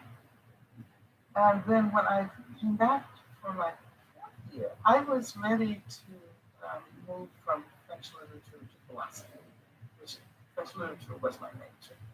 And I went to him and told him that I was really interested in studying philosophy, but I didn't know where to begin. And I hadn't had any formal training. I had read Sartre and Camus, and I had read a lot of the French philosophers in connection with my French studies. And so, he didn't know me from whoever, but he said, okay, well, let's spend the first semester doing an independent study, which will be an intensive engagement with the history of Western philosophy. So we started with the pre-Socratics, and I met with him a couple of times a week and managed to get a sense of the history of Western philosophy in one semester. And then at the end of that semester, he told me that I had to take his graduate course on the critique of pure reason. And then he had me give the first paper in this graduate. First of all, I was an undergraduate, and he was teaching graduate students who had a great deal of preparation and training. And so by the time I finished that, I was hooked. It was because of his influence that I decided to go to Germany and study with former colleagues of his, Theodore Adorno and Max Horkheimer, and I kept in touch with him during the period I was studying in Germany. And eventually, he was fired from his position at Brandeis. It's considered to be too bad. It's a little more complicated than that. But in any event, he was offered a position at the University of California, San Diego. And I spent 2 years in Germany. And then I returned to this country and studied in San Diego. And I would say what influenced me most was the way in which he negotiated his very close engagement with philosophical texts. He was an incredible reader of texts. And the way he engaged with those texts and made a connection between possibilities in the real social world. And so I saw him, I took many seminars with him, but I also saw him speak at rallies. I also saw him speak out against the war. I also saw him support the Black struggle. I also saw him support the student movement. And so in that way, it was an inspiration for me.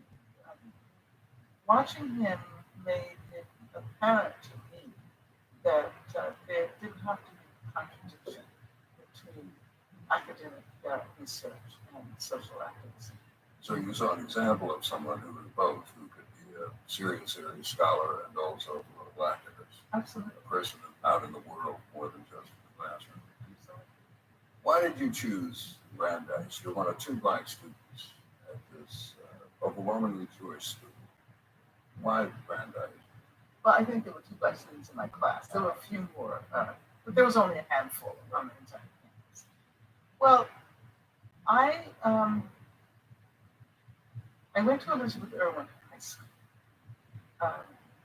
Majority of the students there were Jewish, but everybody wanted to go to Brandeis, right? But I was the one who got a full scholarship at Brandeis, and I knew I wanted to go to college in the East. I thought about Western Reserve. I thought about Mount Holyoke and other places. But Brandeis seemed to be the best fit after visiting schools. It seemed to be the right choice. Let me back up a bit in time and ask you about 2 people who you mentioned. One of them is Margaret Burnham and Bettina Aptheker, who became friends then and remain friends today. What has the relationship done to you? Well, Margaret Burnham I've known all my life. I like to say we first met each other when we were in our mother's homes because our mothers were pregnant together, right? And we have pictures of each other at birthday parties. There's a wonderful picture of Margaret's first birthday party. So, and I should say that they are Margaret's family, the Burnhams, were literally chased out of Birmingham by Bull Connor because of the work they did. And later, when my mother went to NYU, to graduate school, she took all of her children each summer, and we stayed with the Burnhams.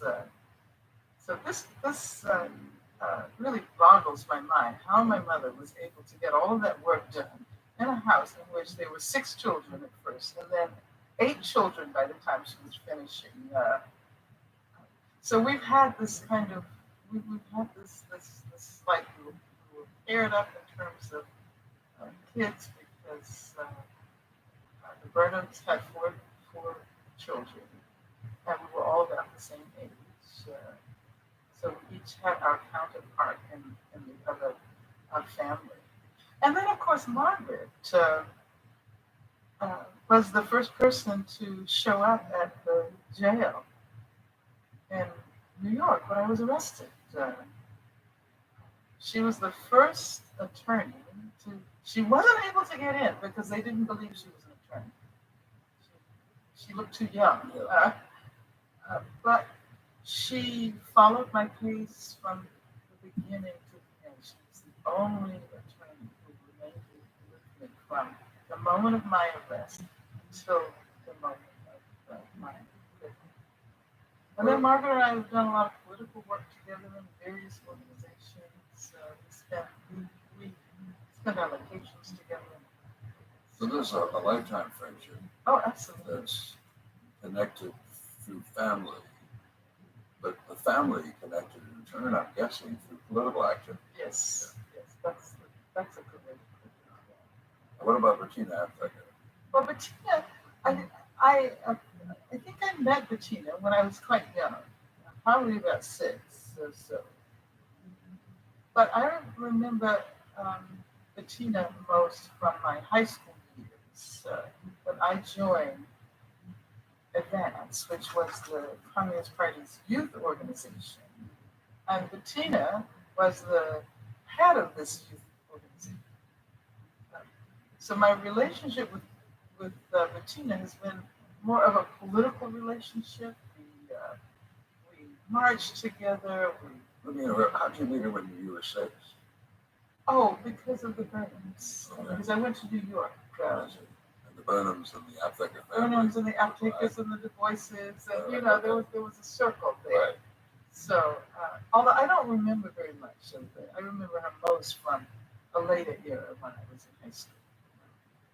And so, yes, with Bettina and Margaret and others, we picketed once every Saturday because of the policies of segregation in the South Woolworths on 42nd Street in New York. And we marched across the George Washington Bridge. And, yeah, it was all quite fun. I bet. Well, I should perhaps say now that strangely enough, Bettina and I teach on the same campus of the University of California, and as a matter of fact, are affiliated with the same department, the Feminist Studies department. So it's very interesting how people's lives intersect. Indeed so. Indeed so. Do you remember particular events, historical or personal, that you view as critical to your understanding of American society? Things that happened in the larger world that had an impact on you, that made you understand what your place was in the society, or what your place was expected to be in the society. Do you remember such things? Well, I remember the bombing assistance to the streets. Because we talked about it. Did you know any of those girls? Yeah, I did. I knew 3 of them. One of them, Cynthia Wesley, lived practically next door. And Carol Robinson was the younger sister of one of my very good friends, and one of my sister's friends. My mother was very close with Alpha Robinson, who was Carol's mother. As a matter of fact, my mother drove Alpha, who was Carol's mother, to the church to pick her up after having heard about the bombing. So I was studying in France at that time, and I can remember. I don't have a lot of really vivid memories from that era, but I remember the telephone booth in which I placed the long distance call, transcontinental call, whatever you call it, to my parents to find out what really happened. And I can remember feeling so totally alone in Paris, because this was not an event that was widely reported to happen not too long before the assassination. So those 2 events are kind of wedded in my mind. Yes, I'm surprised this was not more of an event in France. I don't know why, I just have stereotypes about French, and would have thought this would have been a bigger thing for them. Well, I mean, it was recorded, I believe, maybe in Le Monde, but there was no sense in the streets that this touched. So, yeah, I think that that made it impossible for me not to social justice. I'm not saying that was what put me on the right path, but I've always been there, but that reinforced the importance of building communities of struggle. Because I knew I needed someplace to feel at home with people who had the same kind of emotional response that I did. And I hadn't, I couldn't find him. I think I was the only black student in this program abroad. So yeah, that was pretty devastating. That was really devastating. And you write about James Baldwin speaking at Brandeis and his speech being cut short by the announcement of the Cuban Missile Crisis, and your own feeling that people were reacting to this in a bad way, that they seemed to say the end of the world was coming, so I better go out and have a good time, rather than seeing what I can do about the end of the world. Do you recall that? Yeah, I do. I remember people taking off driving to Canada.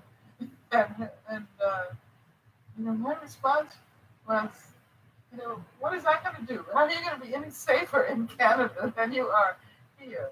It was this panic, this collective panic that prevented us from talking about what was really going on.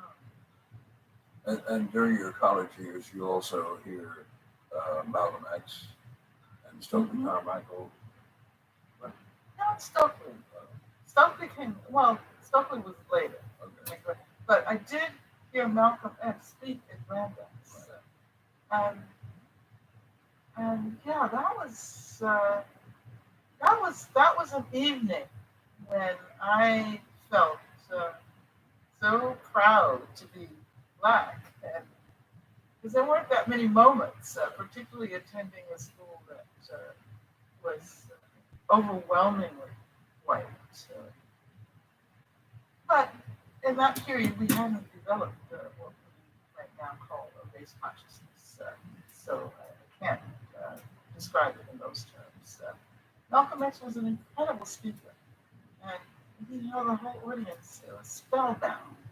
I just remember, being so feeling so good. Yeah. You were talking about the effect of the assassination of President Kennedy. What about the almost connected in time Robert Kennedy, Martin Luther King assassinations? What effect did they have on you? Okay, in my life, these assassinations came much later. Yeah. Because by that time, I had finished, I graduated from Brandeis and spent 2 years in Germany being extremely active with the socialist student group there. And I had decided to return to the U.S. to study with Herbert Marcuse. So I was a graduate student, but I was also almost a full-time activist at that time. When Robert Kennedy was assassinated in Los Angeles, I was living in Los Angeles, and as a matter of fact, some of my comrades were directly investigated because Sirhan's car was once outside of a meeting where that was called by communists or something like that. So it was a very strange connection. When Dr. King was assassinated, I was working with an organization which we called Los Angeles SNCC, of course.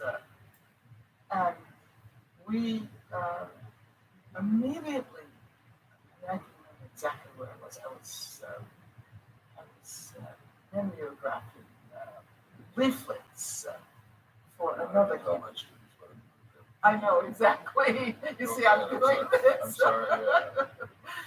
And we realized in LA that if we did not move quickly, that the Los Angeles Police Department would use that as an occasion for a massacre. We knew that because immediately after the assassination, they set up machine guns on top of the roof of the downtown police station, or the Parker Center, absolutely.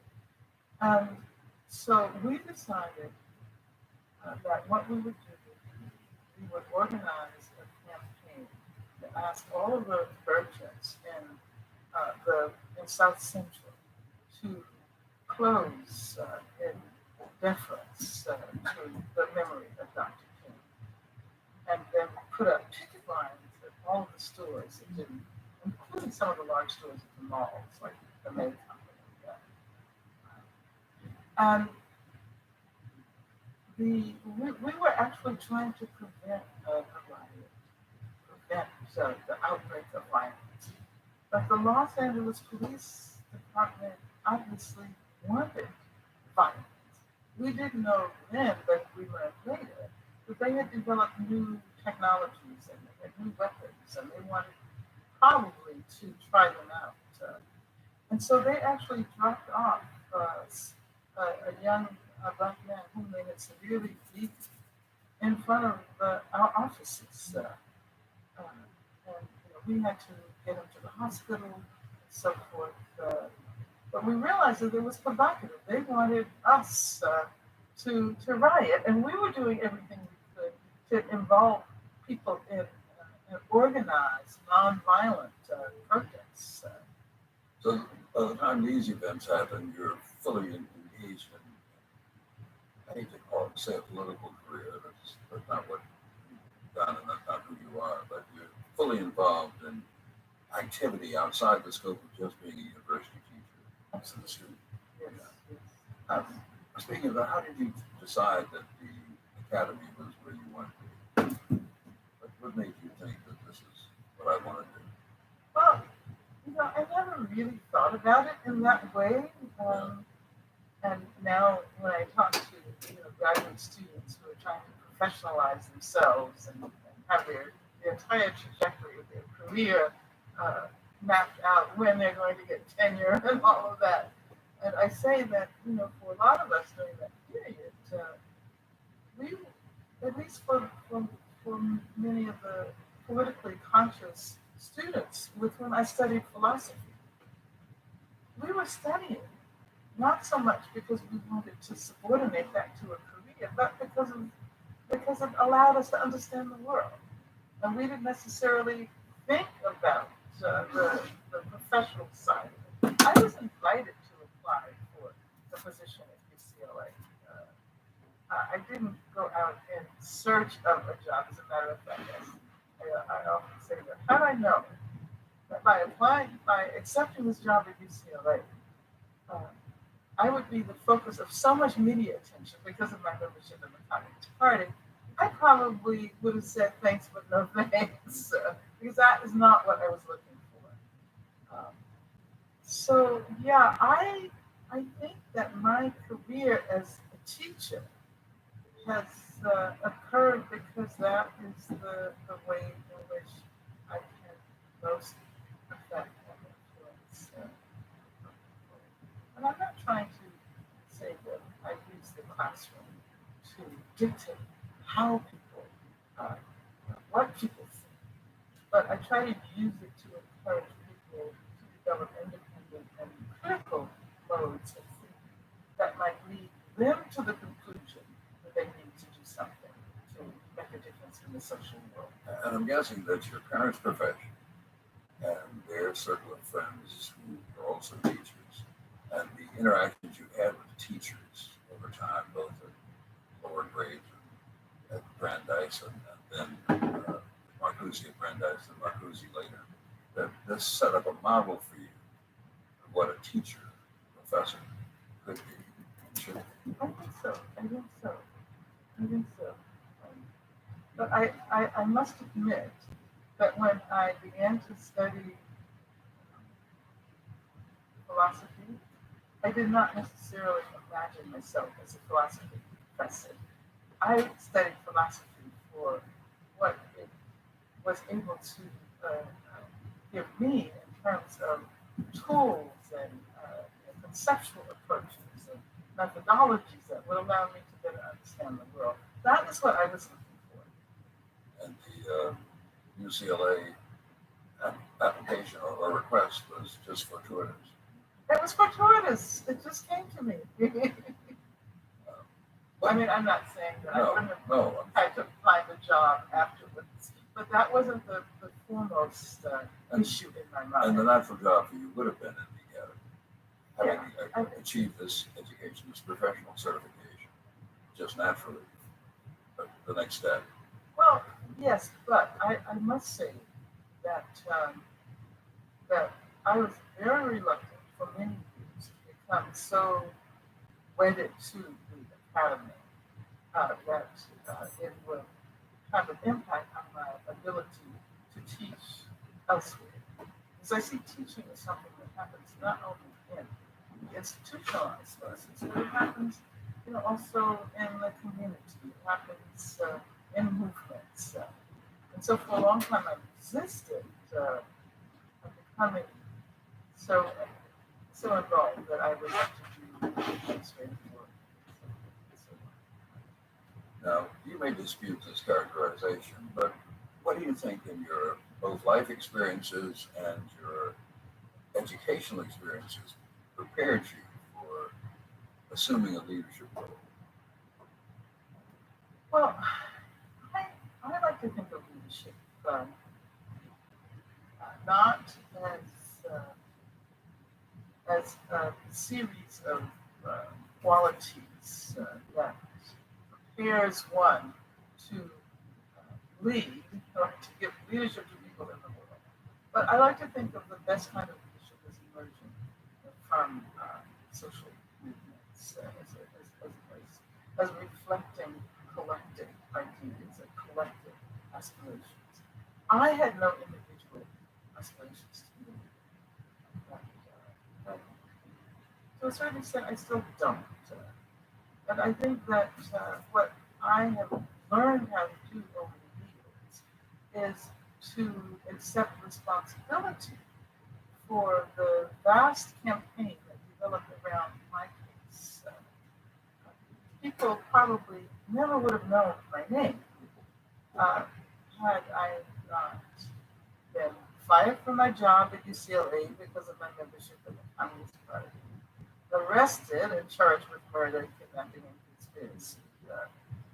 And it happened that at that particular historical conjuncture. But even prior to that, even before people know the name Angela Davis, the person Angela Davis is assuming leadership roles in a variety of ways. In campaigns for the sailor who's having trouble with the Navy in Los Angeles, in a variety of ways, you're assuming leadership roles before anybody outside of your friends and colleagues know who you are. But it's also within context. Yes, of course, of course. And it was perhaps a kind of quiet leadership, not an upfront leadership. Right. And you see, even those examples that you mentioned happened in the aftermath of my situation at UCLA. So I was a kind of minor celebrity because Ronald Reagan decided that I should be teaching. We have him to thank. Exactly. I think I imagine my role as being that of a teacher. And so when I worked with SNCC, I was the head of the Liberation School Project. When I worked with the Black Panther Party, I was working with the Political Education Project. I always did work that involved teaching. And I think that would have been the role that I imagined for myself. But in a way, a teacher is a leader. He or she leads the students toward knowledge. He or she uh, controls to a degree the classroom and so forth and so on. So I don't know if I'm stretching too far here, but the fact that you become a teacher speaks to some level of acceptance of a leadership role. Well, yes and no. Okay. I think that the best teachers, the best quality of a teacher can have is the ability to assist someone to discover his or her own passion. And rather than concentrate on guaranteeing that this person knows this and that and whatever, I like to teach my students how to formulate the kinds of questions, particularly questions about that which they tend to take for granted, that will lead to real change in the world. What do you see as the difference between vision, philosophy, and style? Can you describe the interaction of these three for you, vision, philosophy, style, and how do these, if they do, interact for you? Well, yes, I think they do. My vision has always been that of a better, more just, more egalitarian world. Of course, I spent many years as an activist in the Communist Party. I'm no longer in the Communist Party, but I still imagine the possibility of moving beyond capitalism or some kind of democratic, socialist arrangement. My, I don't know if I can succinctly describe what my philosophical approach is, but I will say that if I were to try to succinctly describe it, I would talk about a critical posture toward everything, learning how to raise questions, even about that which one assumes is unquestionable. This is what I've learned from my philosophical studies, critical theory, that we have to be willing to test even those categories we use to try to understand the world. And style, that's the one I have problems with. I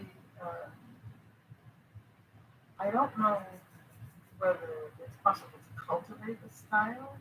I think I'll tell you a short story. I can remember getting on jail and people having these ideas about me from the photographs they had seen when, that I was supposed to be this, militant, revolutionary, ranting and raving and so forth. So some people were disappointed when they heard me speak, and they said, "What did they do to you?" Yeah. And I said, "Well, this is the way I've always been. This is the way I've always spoken." And I had to finally recognize that if I was not true to myself, if I did not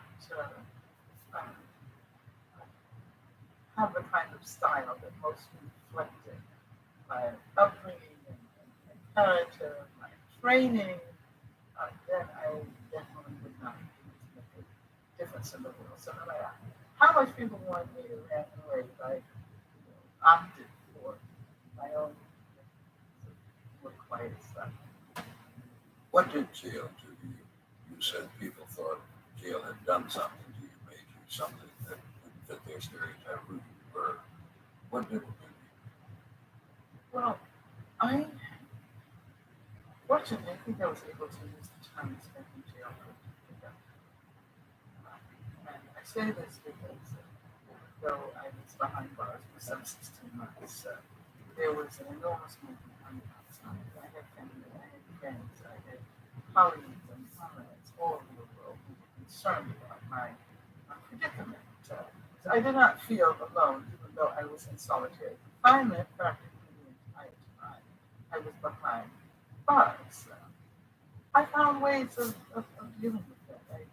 One of the things I remember thinking that being a graduate student is really good preparation for this, because one spends a lot of time alone studying, and that was what I did when I was in jail.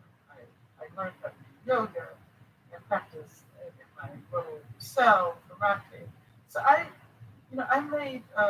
made a life for myself, and I can't imagine that had I been in jail longer than that, it would have been a much greater challenge.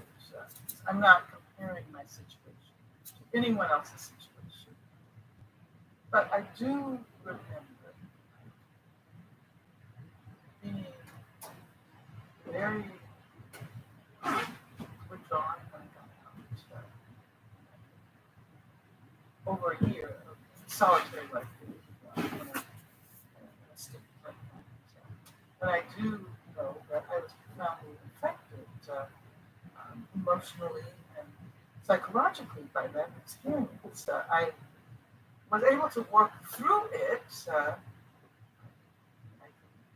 remember getting out and not wanting to go into places where there were large numbers of people, and going to a dance or something.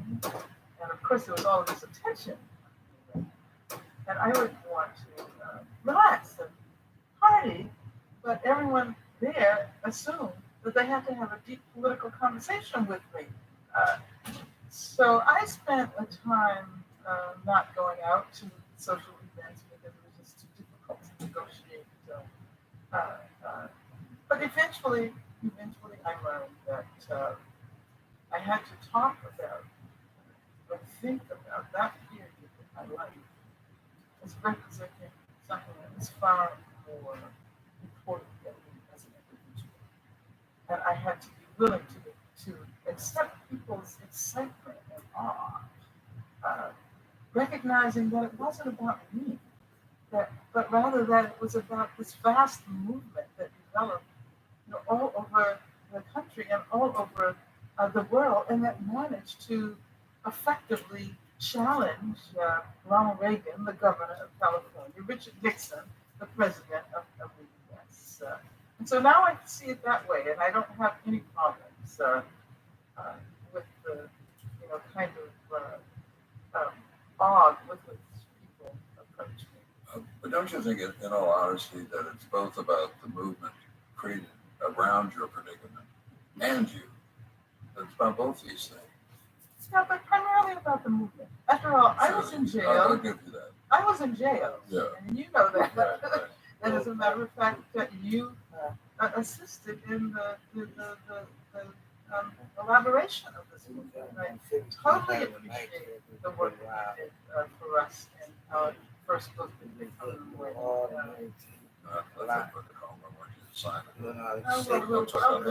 Okay. So I've come to think of that moment as a kind of collective empowering that demonstrated to us that we have hope and that we could make change in the world.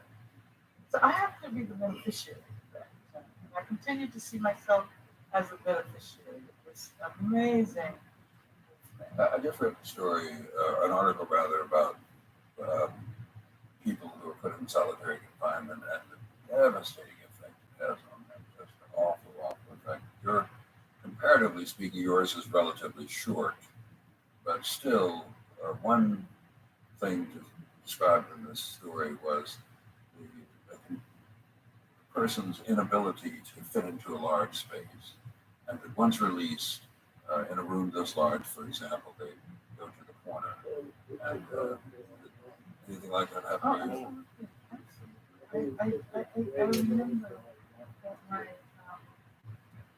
body had its habits that I had to try to undo. Getting into cars with my hands in front of my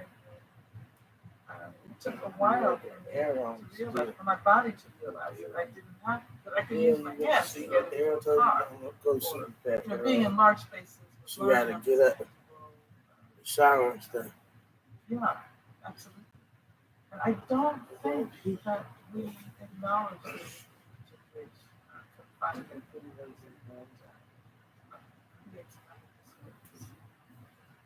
Is it fair to say that this experience for you was a tremendous motivator for your current day interest in incarceration? I understand that the interest preceded this, but did this heighten, intensify your interest? I suppose so. Yeah, that's his idea. The overwhelming majority of my life has been devoted to working out issues of prison. Of course, when I went to jail, it was around the campaign to free the Soviet. So I was already doing work around working prison and around prison in general. But I don't think I would have imagined that this would have been my calling. But then I think of my mother working on the Scottsboro nine case, and I think that this is just a way in which to challenge injustice at its core. People characterize making of leaders in